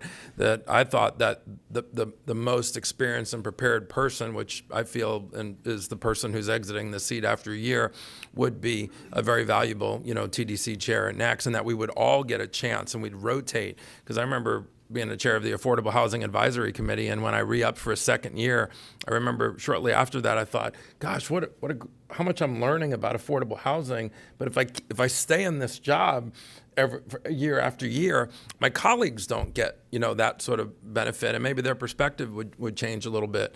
But having said that, I've learned a lot in a short time. I'm not sitting here saying give out free money and all this. I like the way the trend is going to make folks earn it and also measure it. The new application that John worked so hard on and your team worked so hard on, like I think Ms. Crane or somebody said, hey, it wasn't just writing, we need another 50,000 like we always get. So I think we are heading in that direction. And if, this type of money is needed for beaches or parks or some things that we're not allowed to use, but maybe we address that so that we have a wider scope and we can do more with the money. I'm all for that.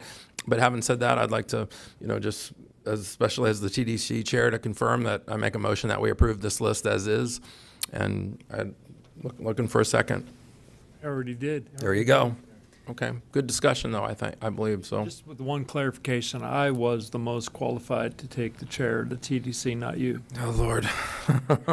Rock, paper, scissors. So I do want to get my fundamental question answered, not today, but I'm looking forward to coming and being a part of it. I'm coming with an open mind. But when I get there, I'm going to be looking for the fundamental question of why should public monies prop you up? Tom Golisano owns the Children's Museum. He doesn't own it? No, he donated $5 million 15 years ago. Okay, but he's got his name on it. Yes. He's one of our billionaires with his name. So that's the fundamental question. It's not that I'm opposed to the arts. I love the arts. But fundamentally, that's the question I'm going to be looking for answers. So we have a motion. We have a second. All in favor say aye. Aye. Opposed? Me. What's next? Thank you, Jay. All right, thank you, Commissioners. Commissioners, that brings us to item 11E. We're actually going to take item 11E, item 11F. Oh, hang on just a second. Amy, we need to take court reporter. Court reporter break. And it's 3:46. We'll come back at 5 till.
Chair, you have a live mic. All right, what does that bring us to? That is going to bring us to item 11E, which we're going to hear together with item 11F and item 11G, as these all relate to the pickleball. So if it's all right with you, I'll read the three in, and then we have just some brief comments, and we'll go from there. Yes. The first, item 11E, is a recommendation to approve the third extension and amendment to the sponsorship agreement between Collier County and Spirit Promotions for the 2026 through 2032 U.S. Open Pickleball Championships for a total of $1,050,000.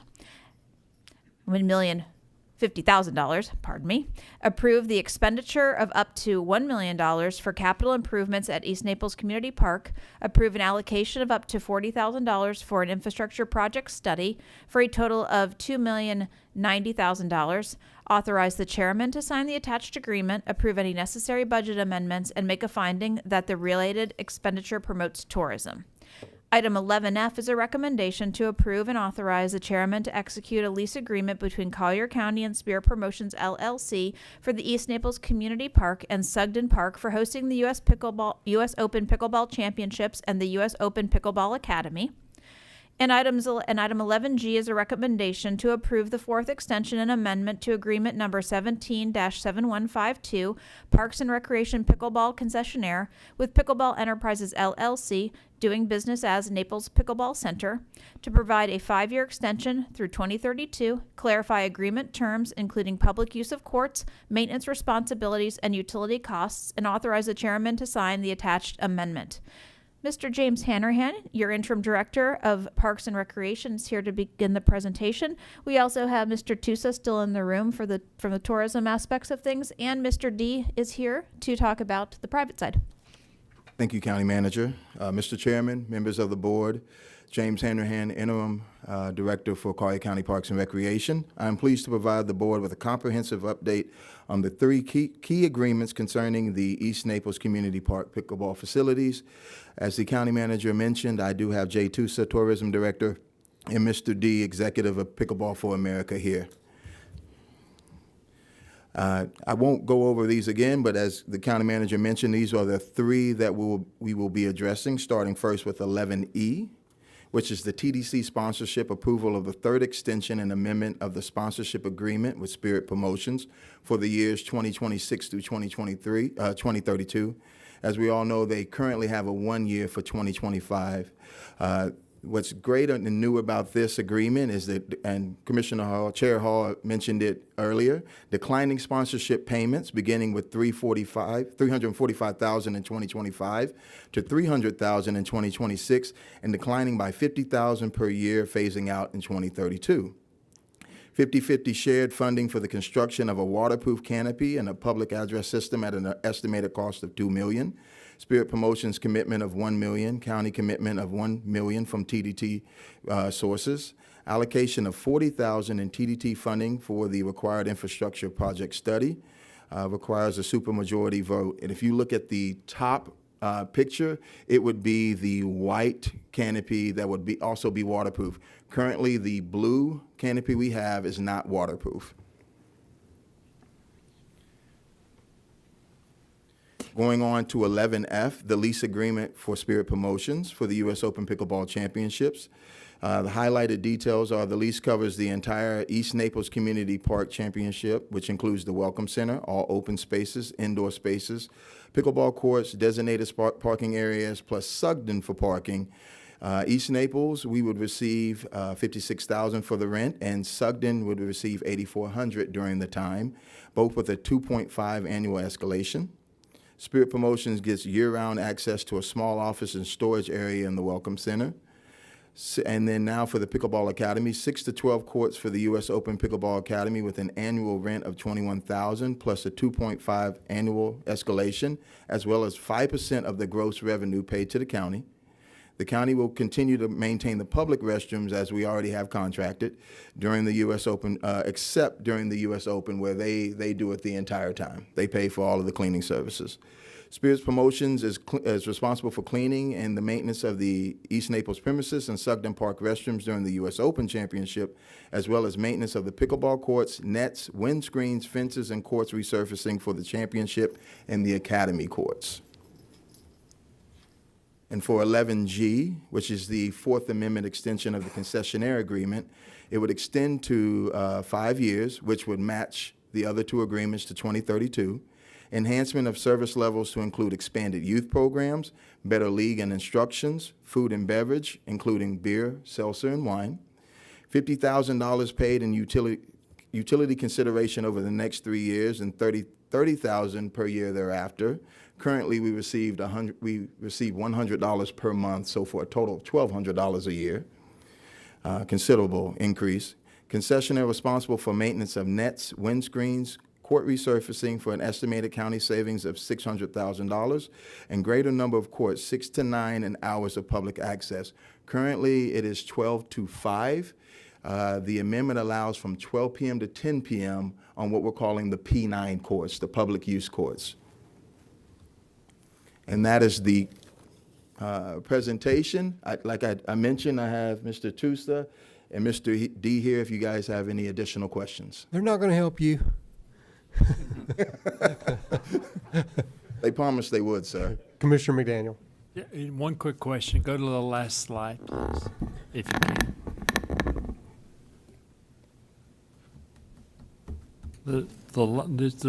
This was the slide before.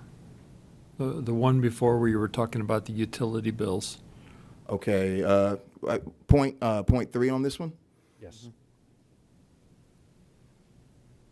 No, that's a net concessionaire, oh, yes. What are the utility bills? Do you have them segregated? Do you know what the expenses associated with that is? We are working on, so the short answer is no, but we're working on getting a separate meter for the Welcome Center. So when the original contract was created, we did not have the Welcome Center. And so when I took over, I started looking at that as well. And we worked with OVS and OMB to see. We're estimating around, with the addition of the Welcome Center, between $25,000 to $30,000 additional per year. So that's where the $30,000 came. That once we, $5,000, then $15,000, and then $30,000 for thereafter. Okay, very good. We have public comment. Yes, we do, sir. We have 3 registered public speakers. Your first is Nanette Staropoli, and she will be followed by Paige Rhodes.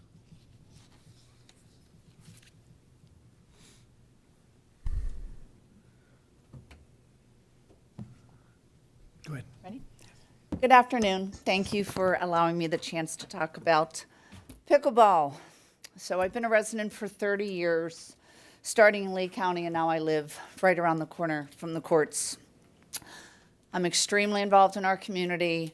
I work here, I play here, and I've sat on many of our boards. Many years ago, when I was little, I started playing tennis, and I don't know why my voice is crackling, but it is. And 10 years ago, I started pickleball thanks to my father. So I'm at those courts morning, noon, sometimes at night, in between my jobs, of course. I've worked with everyone at that court, from Jim Ludwig, I don't know where Mike D went, oh, there he is. Mike D, Chris and Terry. So I've seen what's happened over the years at the courts. I've worked with them operationally. I've watched the growth. I've played in the US Open, I've worked with them. And what I can say with great confidence is I'm excited to be part of their team. I'm a consultant for the new group, and I've worked with all the old group. And these guys really do get it, and I'm very excited to be part of it. I'm excited what it does to our town, I'm excited what it does for tourism, and I'm excited what it does for Collier County. That's all I have to say. Thank you. Thank you for your time. Your next speaker is Paige Rhodes, and she will be followed by Vincent Keys.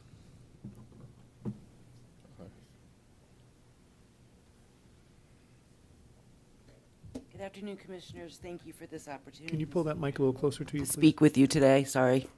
Usually people can hear me. I am Paige Rhodes, the Director of Sales at the Edgewater Beach Hotel and the Capri Inn. As a representative of the hospitality community, I ask that you support today's agenda item concerning the extension of the U.S. Open Pickleball Championship through 2032.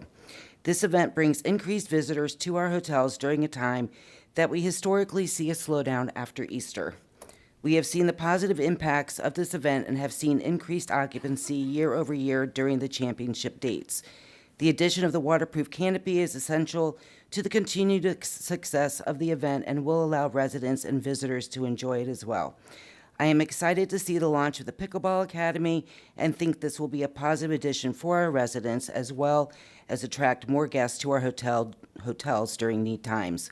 Having lived in Collier County for over 50 years, I have seen much growth in the area. I understand that some may not want the growth, but I'm not sure that is something that government can control or regulate. Instead, the county should look for ways to bring in the growth that best aligns with residents. By entering into this public/private venture, the onus of cost is shared, making it attractive to residents. Thank you for your time. Thank you, Pat. Your final speaker on this item is Vincent Keys. Vincent Keys, pickleball player? What? Yeah. Did I not know that? Wait, am I about to hear something that I've never heard before? I got a different hat on today, Wait a second, gentlemen. what the heck? So let me say it is a pleasure to be with you once again. Vincent Keys, the NAACP president of Collier County. And as you guys know, this is a lot of territory to cover. And so believe me, Chairman Hall, board members, it's a pleasure to be back with you today to talk to you about the team. We only brought 3 of us, but 1, 2, 3, we're hoping to get on base. And I'm just asking you guys to please support this. We always try and come to you with all of the bases covered and money brought to the table. So this private public partnership that we're asking of you, I believe would do very good for Collier County. And as you very well know, I wouldn't stand in if it wasn't good for us all. And so I'm here today to lend a moment. We have been with the pickleball operation, I don't know, Jim, for some years now. Yes, indeed. And so it has been a pleasure to serve. We love serving this community, and we want to continue to do that with you. So thank you for hearing me today. That was our final speaker. Mr. Kowal. Thank you, Chairman. Well, this is East Naples Community Park, and the pickleball center itself falls within my district. And in the last 2 years I've been county commissioner here, I've had opportunity to attend the first year I was here to the event, and then the second one, and seeing after Mr. D and his organization took over the second one, and the amount of people, just the U.S. Open itself was like, I want to say like 43,000 people came for that event just over those few days. It was pretty impressive. It was just amazing how everything just went off the clockwork. I mean, seeing all the courts going, the people and scheduling, going where they had to go, and being there on time and getting the games done and getting the people to the point where they all got their championship games. But this is more than just, that particular few days that we have the event, because if you notice around the country, people are seeing what we're doing and they're trying to imitate it. I mean, if you just go to our eastern neighbors here in Broward County, what they just built, they actually built a stadium around their particular, their championship court. But they have about 39, 40 courts or something. Not quite as many as we do, but that was pretty impressive to see an actual stadium built around the championship court, because they want to get in on this game. I think they're seeing the writing on the wall, and pickleball is the future sport that everybody can participate in, no matter what your age group is. And I think, and I want to remain the question on Jeopardy that I saw a few weeks ago, the pickleball capital of the world, and the answer was, what is Naples, Florida? And I don't want Broward or whoever else down there road, Hollywood, to ever pop up on the Jeopardy board in the future. I thought the question was who approved the mural. Wasn't that the question? Nah. No, that was different. I'll get at that at the end of the meeting. That's on the daily. That's the daily double. But no, I think this is just, and Mr. D, we gave you a year. The last time you came before us, you got a year. You asked for 5, I think, back then, and we said you got a year to come back and prove to us that you're not one of the ones that are just going to keep putting your hand out. And when I saw what you put together and what you're doing, I said, you definitely are moving in the right direction. I think this board wants everybody to start looking at the model that you're doing to do this project and keep this going. And I like the fact that you are still keeping this services to the public, because this is a community park. I mean, it started out it wasn't much of a community park back in the day, but, we had our skateboard ramps. We would have our volunteers come out once in a while, repaint them at the end of the year, and that was about it. But it's completely different than it was 20-some years ago, that's for sure. It's definitely a jewel in District 4. And, I totally support, supporting you guys in this public partnership, private-public partnership, and keeping us moving in the right direction. I believe it needs to be going. So, totally support it, fellas. Mr. LaCastro. Thank you, Chairman. I think the motion is Commissioner Kowal's to make since it's in his district. But even though this is like one of those entities that really is countywide, similar to like the Paradise Coast Sports Complex and some other big things. But so I'm not going to make a motion, but I just wanted to add. The county always has an out, so even, at times we've been tentative of approving things that are multiple years because it's like, oh, what if they don't keep up their end of the bargain? And as our county attorney always, astutely reminds us, there's always fine print in there that if we feel like things are going south, we don't have to sit here and keep writing checks. But, one of the things I wanted to just say is how much shoe leather you've burned in this building, meeting with all of us, which is what we ask of all of our contractors. Hey, if you're unhappy and we're unhappy, how come we're not hearing from you? How come you're not coming proactively, into our offices and showing us ideas and things, and also too, it's that attitude that shows what kind of leader you are, or your organization, and are you someone that we're proud to work with? And I just have to tell you, Mike, that the time that I've spent with you, just your energy, your excitement, people that have spoken on your behalf. I mean, we need more of that in some of our partners, in the county. Don't take this as a rubber stamp, and because we're going to be watching closely. One of the things you and I talked about is similar to what we just said a little while ago at the TDC. Want to see you guys earning your keep, weaning yourself off of, the county writing checks and things like that. There's quite a bit of tax dollars we put into this facility that, maybe I will say that I even regret now that I think that, your predecessors maybe could have ponied up a little bit more, but that's ancient history. But every question that I asked you of concerns that I had, I really liked your answers. And I think, this, and it's similar to FC Naples, when we sit down with their leadership team, they get it, and that we want to work together, but, we want you to not have to lean on the county, so much, and the taxpayers, and to still have this be a shining star. So I just want to say I've been extremely impressed and appreciative of the time that you've spent and the questions that you've answered that I had, and I was and very impressed, with everything. So I support this 110%. So this is one of those deals that I'm super proud to be a part of. This is a private-public partnership, and Mike gets it. I mean, he's phasing himself out. In the third extension, all he wants to do, he wants to extend his U.S. Open Pickleball Championships for 7 years. That's the perfect amount of time. It's running well now. It'll be a well-oiled machine by then. I saw the excitement. I saw the professionalism. I saw the planning. I saw how things moved effortlessly at the championship this year. And pickleball is here. It's not going anywhere. It's not a fad. And I've got people from Brownwood, Texas, where my boys are. They're like, dude, you're in Naples. You're the pickleball championship of the world.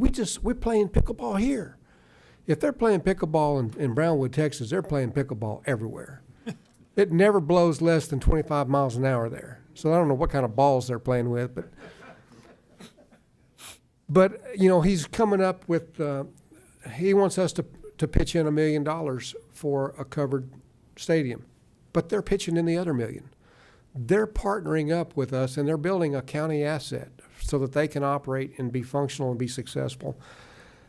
Just the Pickleball Academy alone, that idea and the implementation of that, up to 10,000 extra visitors a year. That's innovative thinking. that's the kind of stuff that we're looking for with this county. The fourth extension, what we're doing, we're just bringing that, we're extending it 3 years and bringing it up to par where it's going to match the U.S. Open Pickleball Championship with that lease agreement. He's got the controlling interest now of the concessionaire.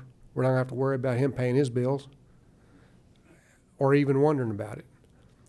So it's responsible for all the capital maintenance. I mean, that takes the light off of you and your staff, and it's a big deal. And they've got the ownership. The way that those pickleball courts look and the way they feel reflects on them, and we get the benefit of it. There's $1 million swing in the first 3 years of the extension. It's going to save us $400,000, and in the additional 4 years saves us an additional $600,000. So just with the extension, that's $1 million swing of savings for Collier County taxpayers. I love this deal. We get 15% of the proceeds, which is estimated, I think, what is it, $500,000 first year? Right. So, I mean, that's a win-win. So with that, any other comments, or let's get this motion on the road? So we do all 11E, F, and G all at one time? Correct. All right. Well, I'd like to make a motion to approve 11E, 11F, and 11G is the way they're written for the contract. I'll second it. Motion seconded. All in favor say aye. Aye. Opposed? Unanimous. Thank you, Commissioners.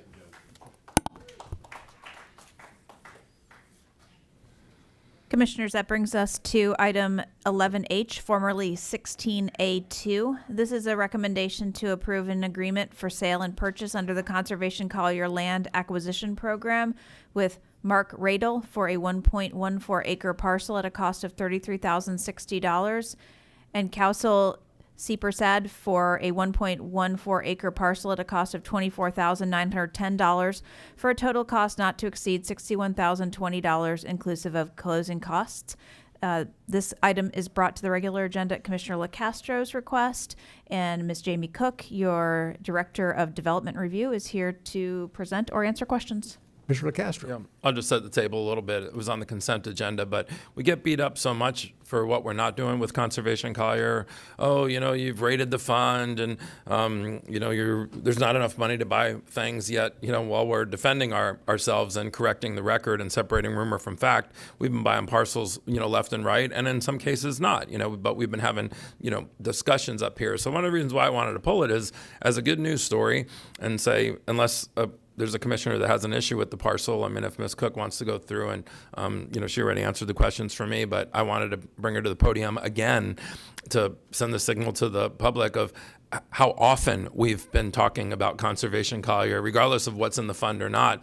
There's enough money in the fund to buy what we need, and so just throwing more money in it just to have more money in it isn't necessarily accomplishing anything. What we're accomplishing is exactly what we're doing right now and what Ms. Cook has been leading for the last, 8, 9, 10 months, where we've bought parcels. We bought parcels under the appraisal price, which is a first as well. We talk about saving a little bit of money here and there. That few percent here, a few percent there, it all adds up. So I don't know if you wanted to give an overview of this particular parcel, but I wanted to pull it just so it doesn't get sort of lost in the weeds. Anything Conservation Collier just doesn't get lost in the weeds, and we're not hearing about it.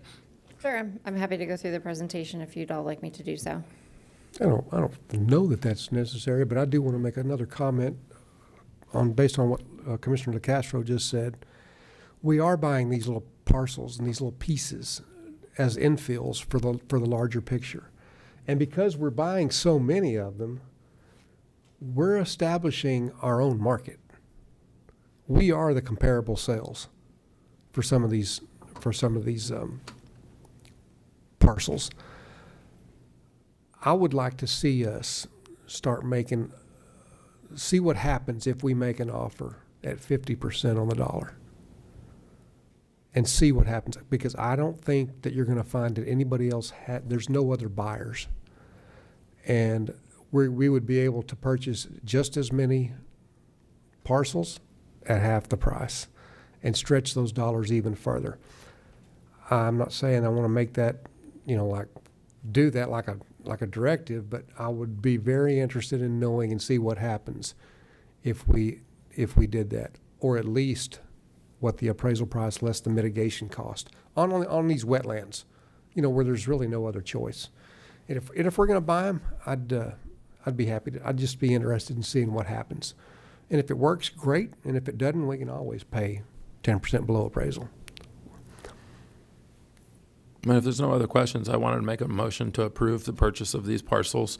And I'm also for anything that could save us money on parcels. The big point I had made previously is when a parcel's sitting next to somebody's $10 million home and they own that empty parcel, I'll be damned if I'm going to have taxpayers pay appraisal value so that this person in perpetuity can get a nature preserve next to their house and they'll never have a neighbor. That has value. And what we have found is some people have taken us up on less than appraisal value. And even if we could go deeper, and like Commissioner Hall said, you make an offer, all I can say is no. We can always counter. But I like the direction that it's going. But I'll make a motion to approve purchase of these 2 parcels. I'll second Can I it. make a comment? Yeah, go ahead. Something just popped in my brain after you made those comments. Because you have a picture like how we one of the particular sites that we have bought in 20 already, and there's 3 or 4 in the middle, or a donut hole that we haven't purchased yet. This is Gore Preserve. Okay, so all the green we already own, right? Correct, yes. The green we own, the blue are under contract, so we will own those shortly. And the yellow have accepted offers. What I understand what Commissioner Hall's saying, because now if you look at the picture now, the only people we're competing against is ourselves, what we're already paying for these lots. So we're doing a valued estimate of the property on what we paid for the lot we paid last time for, right? Because you do comparables to what sells in the area. They do comparables, yes. Yeah, and that's how they find the estimated value. So in reality, they're only comparing the money we already spent on all the lots around it. Typically, We're only competing against ourselves when we talk about this money. I mean, That's exactly right. Yeah. Typically, Interesting. the appraisals that are done for these multi-parcel projects they don't compare to Conservation Collier lots. They compare to other lots that have been sold. But we've bought all the lots around it. Anything They in can't go out of the area and compare a lot. anything in That's this not how you do a light blue area, we do not own. Okay, those are sold though? Someone owns them. Wait, Conservation owns them? Collier does not. But if they've sold recently, those are typically the ones that when they do the annual appraisals, those sales are compared. Okay, so- Not Conservation Collier bought properties, All right. if that makes sense. Yeah, I'm just trying to make sure that they're not, because that's a big difference, because if they're actually buying these ones within the target area, we'll never own them. People have bought them. Some may decide they don't want to build on them. Some may decide they don't want to pay the mitigation to build on them, so then they look to sell them again. But there have been some for sale. Some have bought them, some have built, some have not. Commissioner I'm just McDaniel. trying to say, because the only thing you really go on typically on most of these lots, they were probably purchased 20, 30 years ago for fractions of what we're saying they're appraised for now.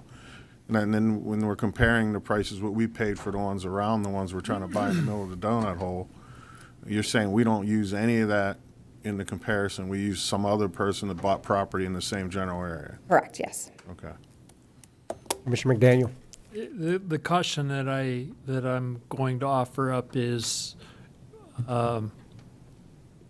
with love, don't get greedy when we're making these acquisitions and moving to a fixed 50% of the value. I like the idea and the rationale of estimation of the mitigation cost for a person to be able to build a home on one of these lots. But remember that's pretty much the only deficiency or reduction in the value of a piece of property is the associated mitigation that would come along to be able to develop on this. So I wasn't being disrespectful when I said don't be greedy, but just moving to a 50% of the value can stymie an enormous amount of work that's already been done by our staff.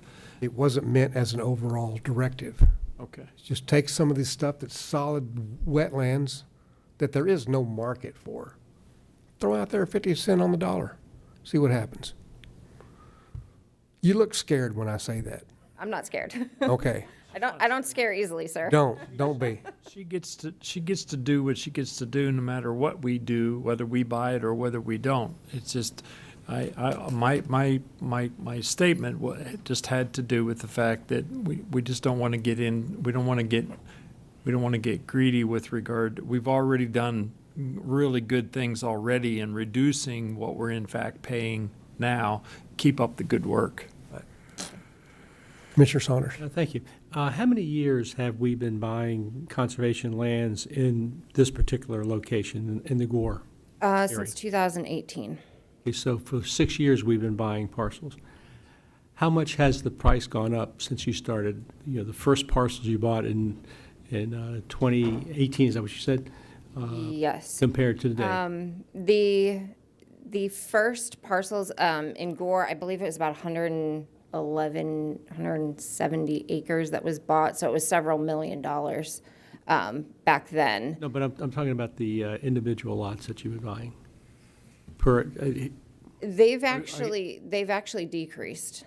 Okay, so we're not really bidding against ourselves right now. The prices have actually been going down. Correct. Okay, I was just curious about how, if you paid, $20,000 for an acre 6 years ago, when you're paying $100,000 an acre now, then obviously something's going wrong. But you're saying the prices have actually started to go down a little bit. Correct, yeah. So in these multi-parcel projects, we do 2 appraisals, and then our appraised value is the average of the 2. I believe some of the older ones I saw for the wetland properties, it was closer to $26,000 per acre. Right now, it's about $23,500 per acre, so it is going down slightly. Thank you. Mr. Cowell. Thank you, Chairman. So that's interesting, because we always have people come to the podium telling us that properties values are going up every year, and we need more money in the account to purchase properties. In reality, in the last 6 years, they've been going down. Because are we creating that artificially because we're buying up the property in these particular target areas, and that they're seeing that there's no value for somebody else to come in and try to build a home in the middle of nowhere, basically? It could be, but I'm not exactly sure the reason that it's going down. That's just interesting. Thank you.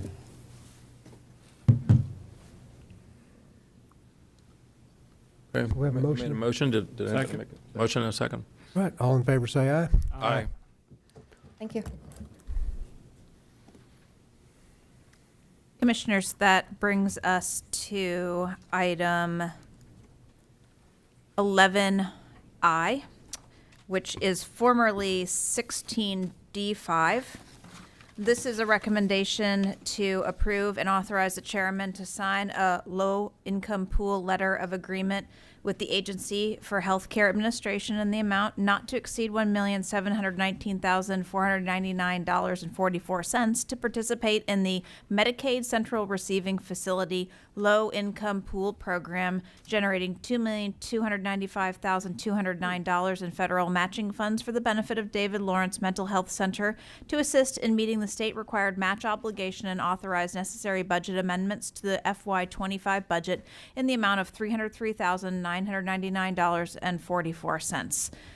This item is brought to the regular agenda by Commissioner Hall, and Ms. Christy Sontag, your Director of Community and Human Services, I got it right, is here to answer questions or present. So, let me go. I brought this forward. I just didn't want to just rubber stamp this on the consent without some discussion. And the reason I did is, there again, we've all promised to do the hard work and make the harder decisions.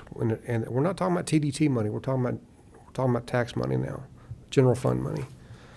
And I'm all about supporting mental health and supporting addictive behavior.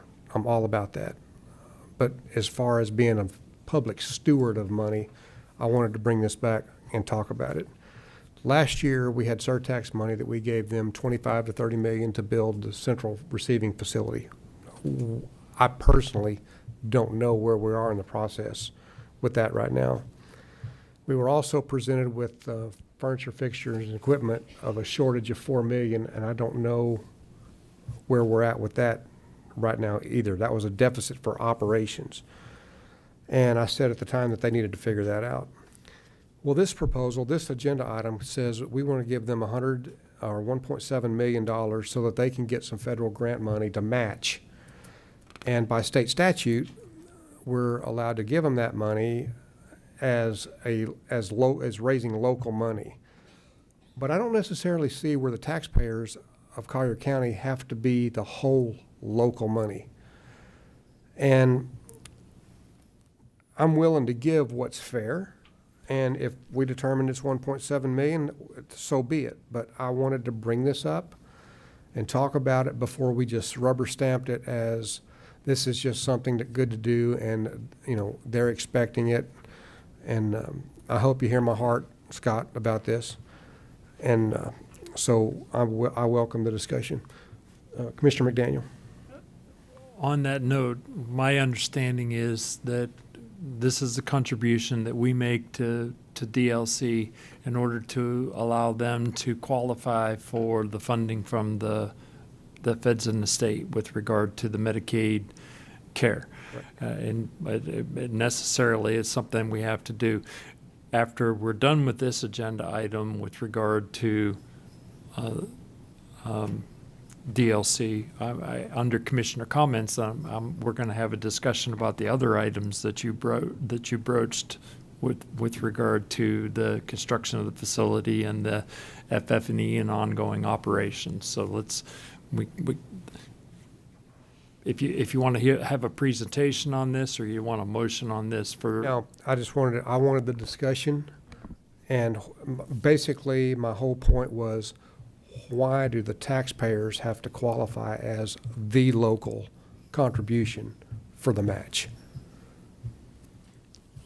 Ms. Sontag can answer that question for you. And also, we do need to point you to the fact that there was an amount in our budget, which Ms. Sontag can cover, and we are looking for an additional $303,000 to balance out that funding. So, Christy, if you want to go ahead and just walk the commissioners through those questions. Sure. For the record, Christy Sontag, Community and Human Services Director. So to answer your question, Commissioner, on local match, I'm going to scroll to this particular slide. The Attorney General opinion from 2011 said that local government is not like the sole source of match.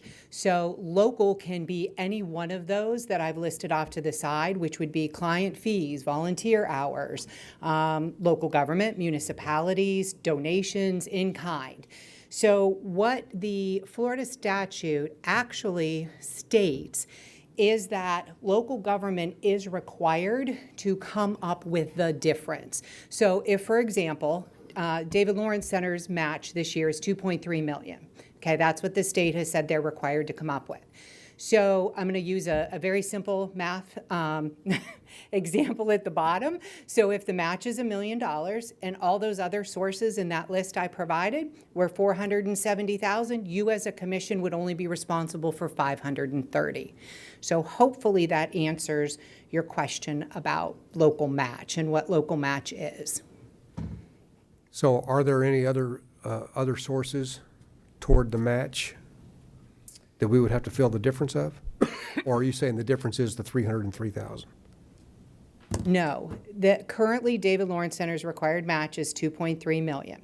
So the general fund budget that you have in the anticipated FY25, you've allocated $1.4 million in general fund, and then you have $522,000 in a separate agreement with opioid settlement, and those are not state dollars. Opioid dollars, come from the pharmaceuticals.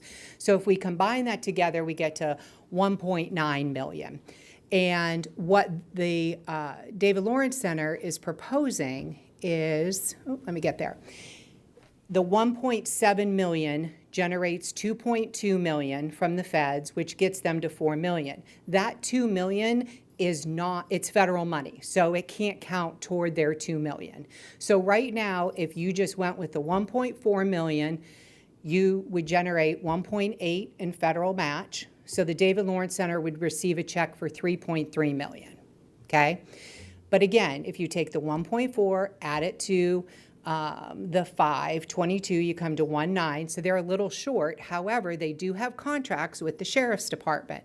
Those dollars, as you know, come from you, go to the sheriff, and then back to David Lawrence. They do make up the gap. Okay. And Mr. Burgess is here if you'd like to ask him any specific questions.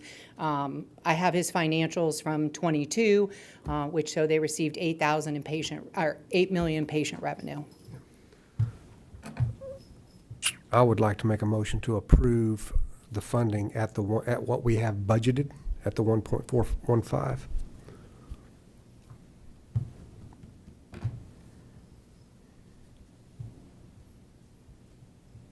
Mr. Chairman, can I ask a question? Yes. Because I'm supporting it at the requested 1.7, but let me ask you this. In terms of what it's actually costing Collier County to do this match, what is it actually costing us over and above what we are appropriating or others are appropriating to David Lawrence Center? What is the actual cost to the county? Currently, what the contract is with the David Lawrence Center would be the 1.4 million. Okay, that's what we've already contracted with them. Well, that's what today you would approve that.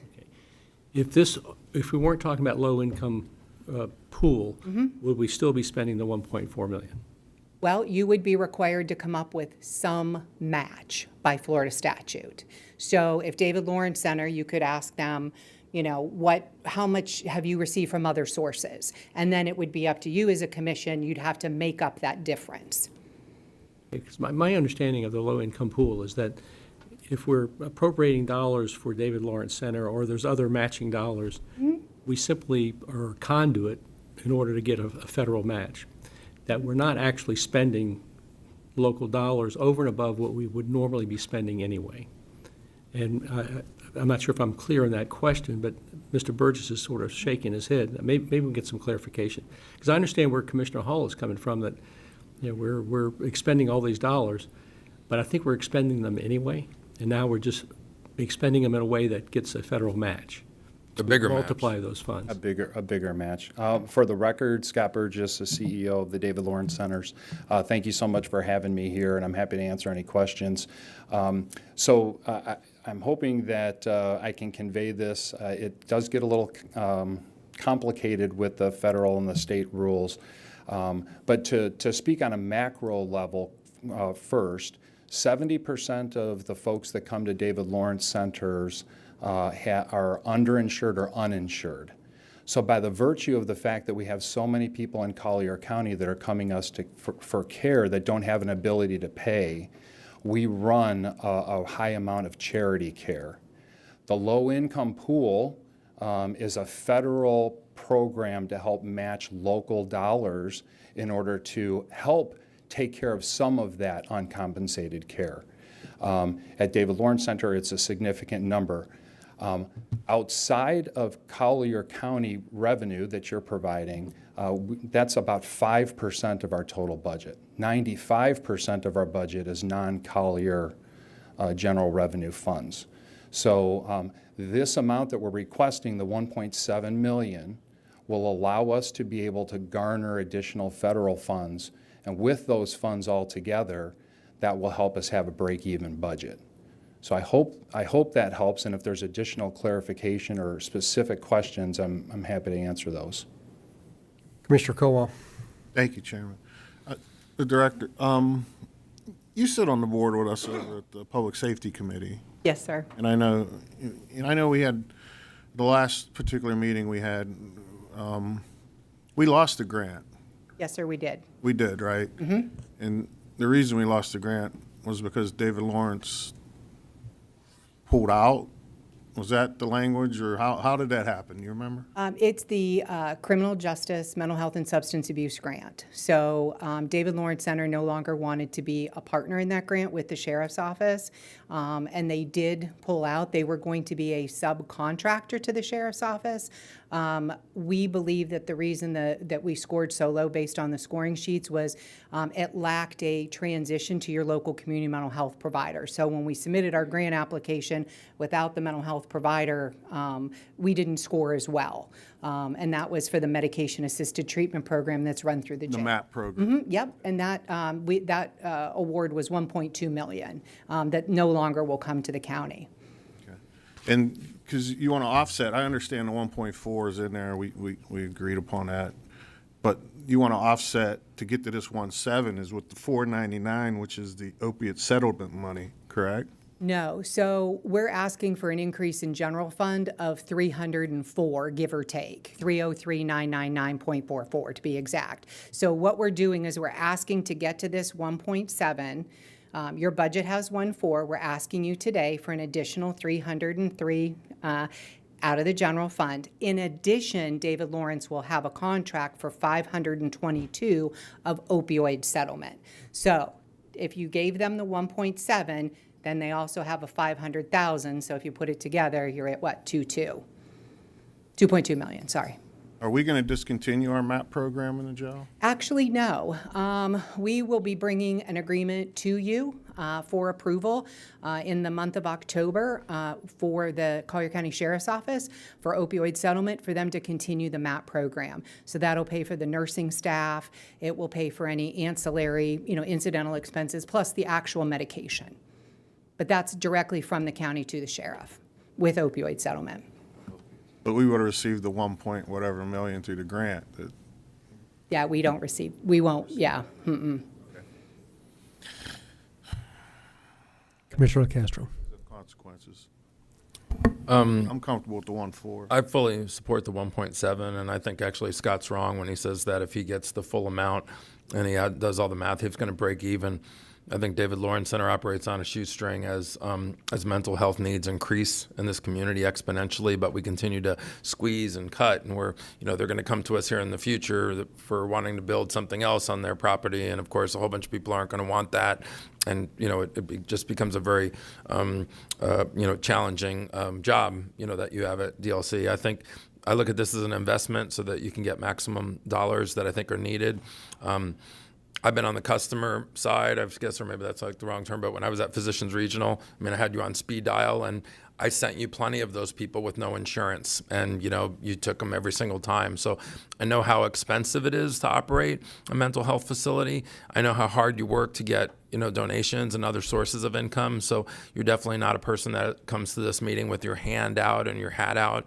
And I think if Sheriff Rambosk was here, he would agree that this is an important investment. That's maybe even is he in the back somewhere? Is that what you're? Oh. I had a point related to that, if I might. Listen, don't cut me off. I'm saying positive things for your organization. If you want to stop me, I'm just kidding.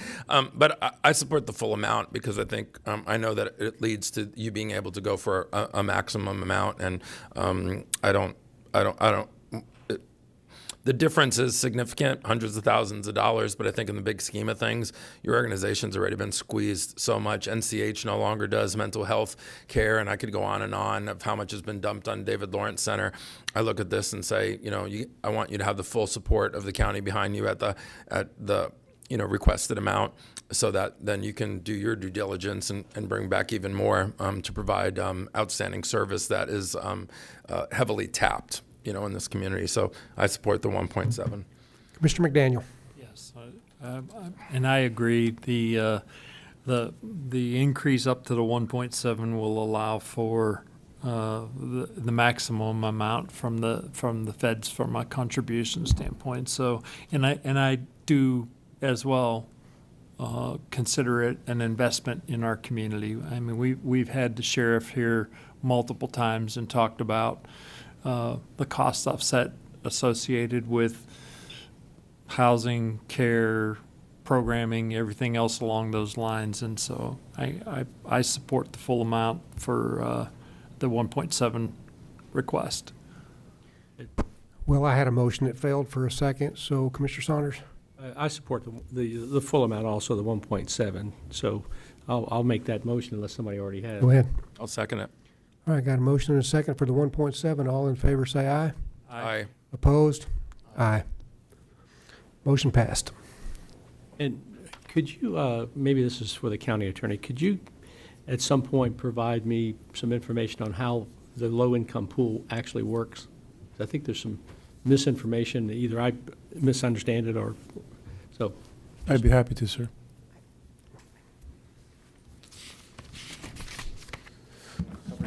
Thanks, Christie. Did you want to cover those central receiving questions now, or did you say that that was for a later time? We're going to do that I'm later. going to bring it up under commissioner comments. We're going to talk about it. There are questions for you today. Oh, okay. Thank you. Thank you so much. Commissioners, that brings us to item 12A. This is a recommendation to appoint 1 or 2 members to the Collier County Planning Commission representing Commission Districts 2 and 4. Mr. Klatskow. This is 2 open seats. There's a nomination from the chair for his seat. And I would ask that we bifurcate this and make a motion to approve that one, then we'll move on to District 4. I'll make a motion to approve the guy for District 2. Second. We have a motion and a second to approve, what's his name, Colucci, whoever. I can't remember his name, but Lucci. anyway, all in favor say aye. Aye. Opposed? Welcome aboard, sir. And the second part of this is District 4, and I'll defer to the commissioner of the district. Yes, I asked the attorney yesterday if I can postpone this particular appointment to the next meeting because I had a few late applicants that came on, didn't have a chance to put their paperwork in the cutoff time, but I'm going to appoint somebody. I actually want to sit down and talk to them. So I'm trying to get that done here in the next day or two. So, and then I'll come back and if that's okay. Totally fine with that. Do we need an actual continuance? No, we did not. It's the way that the executive summary was structured, we could do it the way we're doing it now. Commissioner, if it's all right with you, I'll wait until I get a nomination from Commissioner Colwell, then I'll bring it back. Great. I think it's a good call. Thank you, Jim. Commissioners, that brings us to item 15, Staff and Commission General Communications. Item 15A is public comments on general topics not on the current or future agenda by individuals not already heard during previous public comments in this meeting. No one. Item 15B, staff project updates. We do not have any today. So that brings us to item 15C, Staff and Commission General Communications. I do have 2 things for you. The first is relative to 3 agenda items that were on the consent agenda, 3 tourism items, or actually coastal zone. We didn't get the information prior to the release of the change sheet, but I just want to read into the record for item 16B3, which is the 10-year plan for coastal zone. Item 16B4, which is the TDC grant applications that Coastal Zone goes through every year. And 16B5 was also that resolution relative to those programs. They all were presented and approved 5-0 to the Coastal Advisory Committee. As you know, all these items for the Coastal Zone Group, they actually make 2 committee stops, one at the Tourist Development Council and one at the Coastal Advisory Committee, so, and they're required to provide those findings. So they were all unanimously approved. Second item is relative to the upcoming weather. The Collier County Schools has closed school on Thursday. They just put that out a little while ago. Just putting that out there. Of course, they have to make that decision, obviously, because of buses and unknowns about the amount of rain. We will work with the staff, though, to be sure that we can accommodate those folks that have to have childcare, and we'll work that out. But just wanted to advise you that they have made that call to close school. Other than that, I don't have anything. County Attorney. Nothing, thank you. Commissioners. All right. Commissioner McDaniel. Good afternoon, sir. Let's we'll do well. I'll just go through my list. First of all, I want to thank staff, our code enforcement in Immokalee.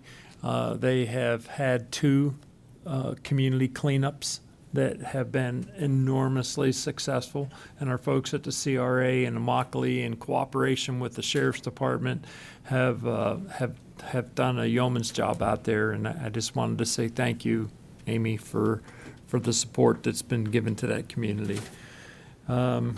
Second, Commissioner Hall, you made a discussion point on the previous agenda item on something that I want to talk about. I'd like to have an update on the central receiving facility to this board.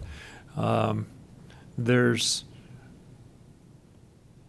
there's there again, there was an $18 million spread between the estimated construction cost and the available sales tax money. There's a $4.4 million FF&E deficit that hasn't been addressed. The largest concern, short of those two, which are large enough, is a $4 million a year O&M in perpetuity, operations and maintenance. And I think we as a board need to have a discussion about how we're going to accomplish this dire need. When this was passed years ago with a previous board, the discussion had to do with the need, and we don't need to have a discussion about the need. We need to have a discussion about how do we tend the need, and it has to be done pragmatically. It can't be done emotionally. And I feel that a lot of emotion was put into the decision-making process in the past, and we need to approach it with pragmatism. So I'd like for us in the near future, next couple of months, not November. It's some sense of picking and choosing when we're doing things, but I'd like for us to have a discussion about this, just to maybe bring it all to a point and have all of us have some input into it. In regard to the funding that was appropriated to our national soccer team, I want it to be said, as is with the discussion we had with our grants, as it has with our discussion with regard to Conservation Collier, this investment of advertising dollars is not a forever thing. I want to see that professional soccer team pick up the reins and go forth and persevere. And again, I'm considering this to be, and we already approved it, I'm considering this to be an investment, but I want it to be known that it isn't just come to the trough and get a drink every time and get to expecting it. Last but not least, and probably the funnest, was last night I had an opportunity to tour the Great Wolf Lodge. That place is open. Talk to our folks at Paradise Coast. The Great Wolf Lodge has booked 3,500 room nights between now and the end of this year. And more events are coming to our park because the Great Wolf Lodge is there. They booked 6,500 room nights at the Great Wolf Lodge for 25. That's 10,000 room nights just because that place opened up. That came to me last night. They have hired 675 people to work at the Great Wolf Lodge.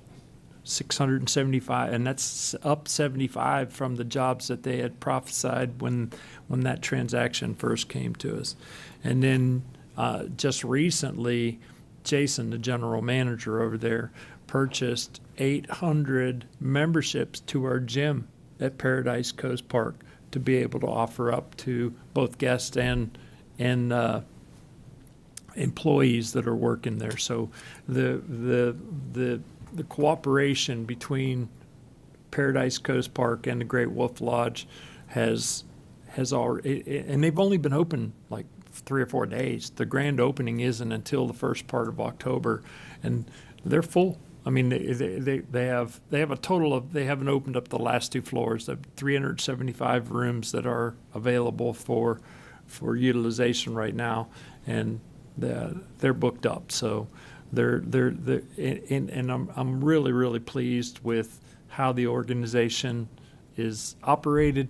I mean, their cleaning staff, the folks that they hired to do the cleaning in the rooms, they're starting those folks out at $20 an hour to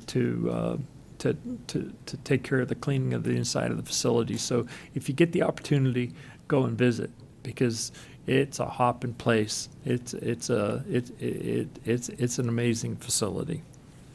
That's all I have. Mr. LeCastro.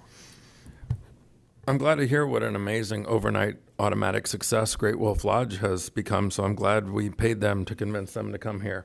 You knew I was going to say that. Bill, you knew it. Thank you for your support. I'm glad to hear all the positives. I mean, we knew it would be. So even though we might have disagreed on convincing them to come here. No, one thing I just wanted to say was I appreciate everybody's indulgence. I wasn't here for the budget meeting. The news made it sound like there was some sort of, I had some sort of travel anomaly. As all the commissioners know, just to go on the record, I had planned to attend the budget meeting, and then I had travel plans afterwards. 24 hours prior, my tickets were canceled by my airline, and I was given 4 options that to rebook at no expense on totally different airlines. And I called Amy Patterson immediately and just said, all of these options, all of them will have me airborne during the budget meeting, and I have to go on this trip. And so, but as I had mentioned to her, I had no issues with the budget. I had a lot of pre-meetings, as we all did. The things that I had hoped would get tabled to another meeting, did. So there wasn't some sort of nefarious, I had a travel anomaly or something. And I shot notes to the chairman and all the commissioners to let them know that I wasn't going to even be able to call in. It was going to be impossible. But I'm really encouraged by the direction that we're going financially in this county with the leadership of so many people. And so sharpening pencils, thinking outside the box and bringing up things here. This is a very healthy conversation. It's not so much how the vote goes, it's really how the conversation, goes. And sometimes the vote goes your way and sometimes it doesn't. But then after the vote's over, you table that and then you move forward. Although I will continue to needle you about the Great Wolf Lodge just because I get enjoyment out of it. I get enjoyment. No, but of course we want them to be a success, and we knew all the things that it would bring. But I wanted to really commend the staff on the budget because rather than just sort of, change the date and shoot out the slides, which I know that they didn't do in the past, but it is a totally different machine right now. And they've been so responsive to our questions and to the things we're trying to digest before we just vote on something. And I couldn't be, more impressed and appreciative to the staff that are in this room and the many people that aren't in here that have a lot to do with it. Because, we ask one question and it generates 8 people sometimes having to do something, but we immediately get back an answer. So I apologize that it was impossible for me to be here, but I was trading notes with my fellow commissioners here as well as with Ms. Patterson, and I appreciated the connectivity so that I knew what was happening and that I wasn't missing something or that you needed my input, for something. But thank you. Commissioner Kowal. Thank you, Chairman. I know we had talked a lot today, and I think this is finally got a good full day's work in. We haven't in a while, but it feels good. But the NCH thing, I know Commissioner Castro, you're going to kind of take the lead and be our liaison like I am with the airport. Yeah. No, I'm done. It's a done deal. I present. I just will give you guys an update. On the 19th, I spoke to the NAA, Naples Airport Authority. So where are you moving it to? It's 1 inch to the left. So they understand our position on it, and they accepted my explanation on your guys' feelings on meeting and even entertaining anything further. So I think they saw the writing on the wall. They already got contractors coming in, looking at redoing some ponds and adding some more things to what's already there. So that being said. But the NCH, I'll get back to, it's such a public image thing. You get 45, 60,000 people that are going to be affected by this. And it's an image thing. And then I hardly knew anything about it. Like I said, I didn't find out about it till Friday that it was even going on. And then Commissioner Castro said he heard some things about, part of the discussion had a lot to do with what Blue Cross was, or Blue was doing with Sarasota and the hospital up there, and they felt they were being jolted because they weren't getting refunded the same amount of money and things like that. But at the same time, it's also an image thing. You don't want the citizens of Collier County thinking that they are getting money, they are getting paid something. There was a contract. I know the difference between zero and something. So if you walk away, who suffers? You know, so I just hope that we can all they can come together and cooler heads prevail, because the services that they provide are, you know, are utmost important for our citizens. So that image of fighting over maybe a few dollars, some other hospitals getting more than they are, and 40 to 60,000 people are going to suffer at the end of the day, maybe whatever they're getting now is probably worth it, because that is actually looking out for the community. So let's just, you know, like I said, we don't have a whole lot to do with it, but at least I think now we kind of know what's going on. If I can just add, I reached out to Mr. Hiltz immediately. He's actually out of state, but he responded to me in seconds. He was not aware that there was a conversation here, but he responded to me immediately. I have a phone call the minute this meeting's over with his lead person at NCH who's expecting my call. So I will, you know, if time is of the essence, which it is, I'll report back through, you know, Amy Patterson what I'm finding out. He did send me some information here, which it's premature for me to share it when I need to fully digest it. But the lines of communication opened instantaneously, and I'll have a call tonight with his lead person on the issue, and I'll relay. I mean, you actually said it perfectly, that, you know, while you're sitting here trying to make a case over dollars and cents, and it is important, a little bit compared to nothing, and all the people that are going to be out. He did reiterate, though, that they had reached out for an extension, and Florida Blue was not interested in an extension. He forget exactly how he said it, hadn't heard back from them, or we heard that an extension wasn't something they would entertain. So I'll get more details tonight. But I know you have confidence in you. Now, how are you muffling jet noise out there? I heard you're putting in a mural. That's what I heard. Yeah, for another day. No, actually, that's a done deal too. I do have two more little things I want to make comment. There was mentioned to the young lady from Naples Opera, you know, during our their presentation as speakers. The Pavarotti thing is coming back up again. I don't know if they found possible some investors, but that 17 acres off of Bayshore where we have our boardwalk that's supposed to connect Bayshore to Sugden Park. If people aren't familiar, that's out there in the viewing area, that's the 17 acres they're talking about. And they only have, there's a small little venue that they have in London, England, and I think they want to make Naples the hub, and that be a branch of it, and have his museum, everything that's related to him here on this particular property. But that'll be a bridge we'll cross sometime in the future. You know, they have to come with some sort of solicitation, and we'll move forward when that time comes. And the last, because I know we always been pondering about images every time, and we're sitting here and we think of things. And last time I think it was Commissioner LaCosta and Commissioner McDaniel talking about a certain skirt or something like that, and an image. So my image today is seeing Commissioner McDaniel in his house with the lights down low with a glass of Crown Royal, pondering about the sands on the beaches. He did make that comment that he was pondering about the sand replacement on the beach. With a cigar. I'm gonna leave it at that. Well, okay. Hey, Cowell, the name's actually Lo Castro. Yeah, Lo Okay? Castro. It's Lo Castro, like Fidel Castro, but with a Lo, not Castro. I thought you were Italian, not Cuban. Yeah, well, When you go to, I have one point that I want to make. I thought of while you were going on there. I lost my train of thought when you finished, but when you're talking to the Naples Airport Authority and they're looking around at pawn sites and this and that and places to make room, the mosquito control recently withdrew from a lease out at the Immokalee Airport because of a large cost, theoretically in their world, a large cost deviation from their estimated cost to what it was. And so maybe the airport authority can work with the mosquito control to begin revisit that facility and its ultimate relocation out to the Immokalee Airport. It would be better for the whole community from a tidal surge standpoint, from a getting around standpoint, because of the expansion of the boundary, and also throw that at them, because that's extremely valuable land that the Naples Airport has that's occupied by the mosquito control. Yeah, the one project they did have before them that day when I was there was reinsuring and redesigning some of their ponds, the retention ponds, because of they actually take some of our stormwater from Airport Road and so, some certain areas that leach over that way.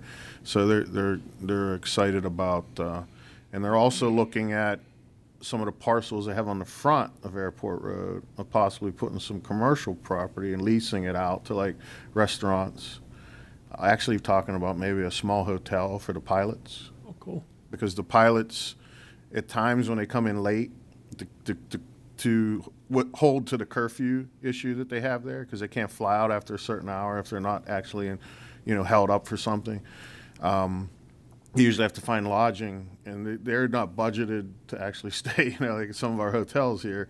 So sometimes they drive all the way to Lee County just to stay, then have to drive back that morning to fly out. So there's a few things coming, and I think there's 7.9 acres or maybe 9 acres on North Road that falls in our jurisdiction.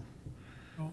So I don't know if there's any future site plans to come to us and some sort of make partnership, because they bought the rights to the air above it, I guess, but it's one of the parcels that's actually in the county's jurisdiction, not in the city. So there was some designs that were possibly putting something over there too. There is a storm surge warning. Speaking of storm surges. All right. Finished? Good. Commissioner Saunders. That's our other phone. Yeah.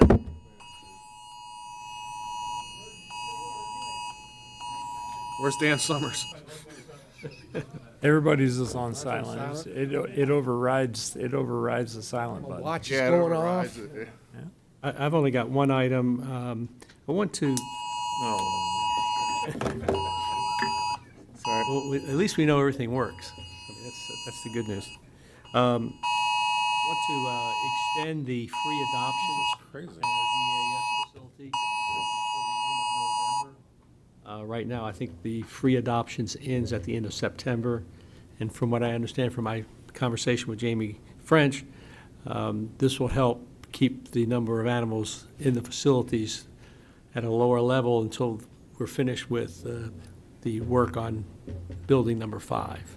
So that would be a request to continue the free adoptions through the end of November.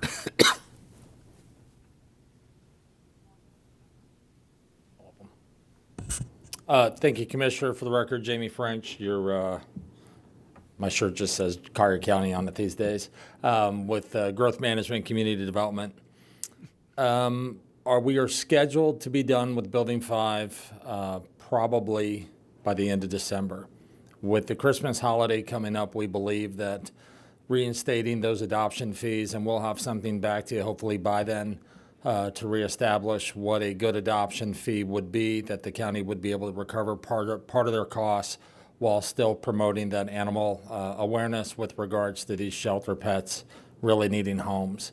At this point, we've got some really great partnerships between the Humane Society of Naples, Dogs Play for Life, as well as numbers of fosters throughout our community to include county staff. So we're very appreciative of you giving this some consideration, and we certainly appreciate the opportunity to talk about it. So, Mr. Chairman, I don't know if we need a motion. Maybe we do in order to make that official. I believe board direction is fine. We've already, we have a authority to lower the adoption fee to a certain point, and then we need board direction. I assume no one would object to that, so. Thank you. I do want to say out loud that the people that are coming over there to get permits, like the service dogs around, so it gives them something to do while they're picking up their permit.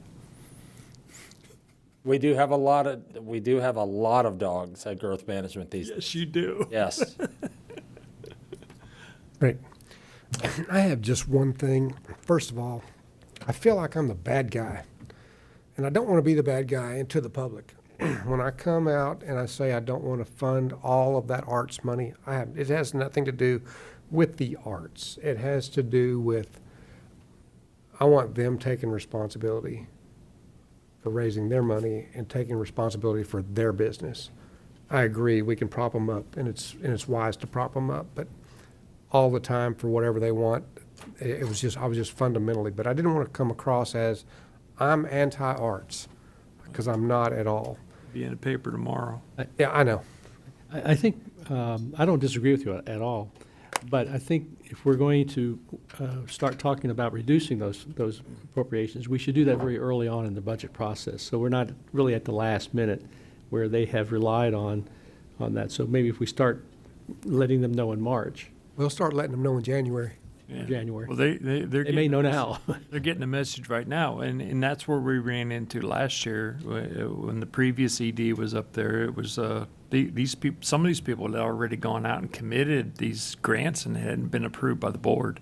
Yeah. So, I just wanted to let Mr. and Miss Joe Public know that I'm all about the arts, but I'm also wanting to do the hard work and make the harder decisions. And I agree. I mean, we made the right decision today, but I just wanted to set that tone out there, as well as David Lawrence Center. I'm all about mental health, addiction treatment. It's a huge need, but at the same time, they need to get the message that there are other local avenues that they need to pitch for funds just because they want to maximize their grant, and that was the message that I hope that they got. And when it comes to, I just want to mention, I had a great conversation with Dr. Yilmaz yesterday. Today we approved in the consent agenda a $3 million a year expenditure to Rexel Electric. They're a distributor. I used to work for them. They're out of Dallas, Texas. That was my first job out of college. And they distribute Allen Bradley products. And in the proposal, I read through it. When I saw it, I thought, what is this about? $3 million a year in expenditures?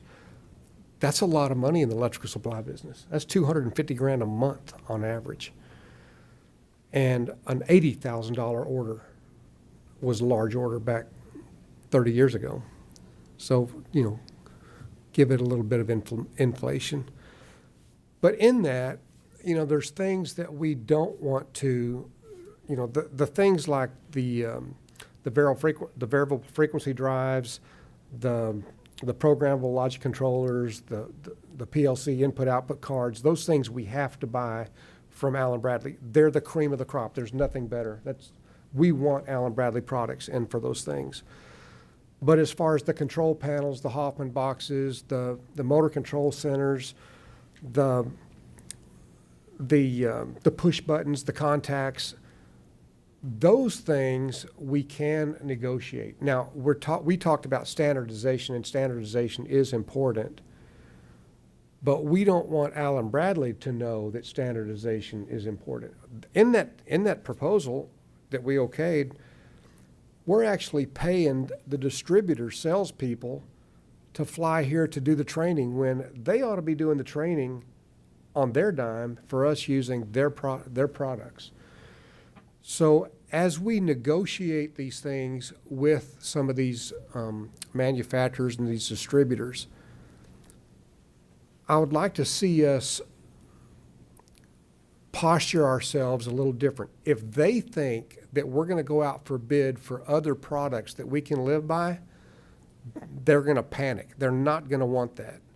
That lady who was the vertical sales manager, she would be on an airplane in a heartbeat to Naples to keep us from doing that.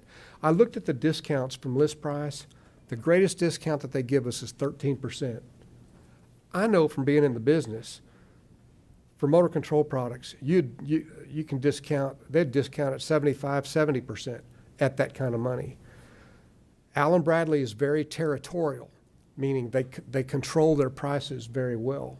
And they control their prices on Allen Bradley products. So they don't like to cut their price on Allen Bradley stuff. But if they thought that we were going to be competing with GE motor controls or Square D motor controls or another motor controls for the things that we can do, they would sharpen their pencil. And that's just that just comes from me, from being in that business, from being in that industry. I know what the limitations are, and I just want to encourage our staff when they're out there and when they're in the procurement process to posture ourselves a little better. And maybe you didn't know we could, but there again, it's worth the risk to save us. That's a lot of money. That's $15 million that we approved over the next 5 years. And we want the good stuff, but we also want them to think that they have to be competitive on the other stuff. And that's really all I wanted to say. Did you were you satisfied with your conversation that you had, that it wasn't just us doing business as usual? Did you feel that you got a? Yes, actually, he said, would you recommend that to staff? And just give them that knowledge, because it's just some inside baseball just from being there. It's the only way that I know it. It's just because I used to have to deal with it. I was on the distributor side. Rexel Summers Electric was my first job. I got that job because I won the long drive contest, and that's no lie. I had no skills, but I could hit the ball far. Can't thought. So any other comments? Good meeting today, gentlemen. I enjoyed it, and with that, we're adjourned.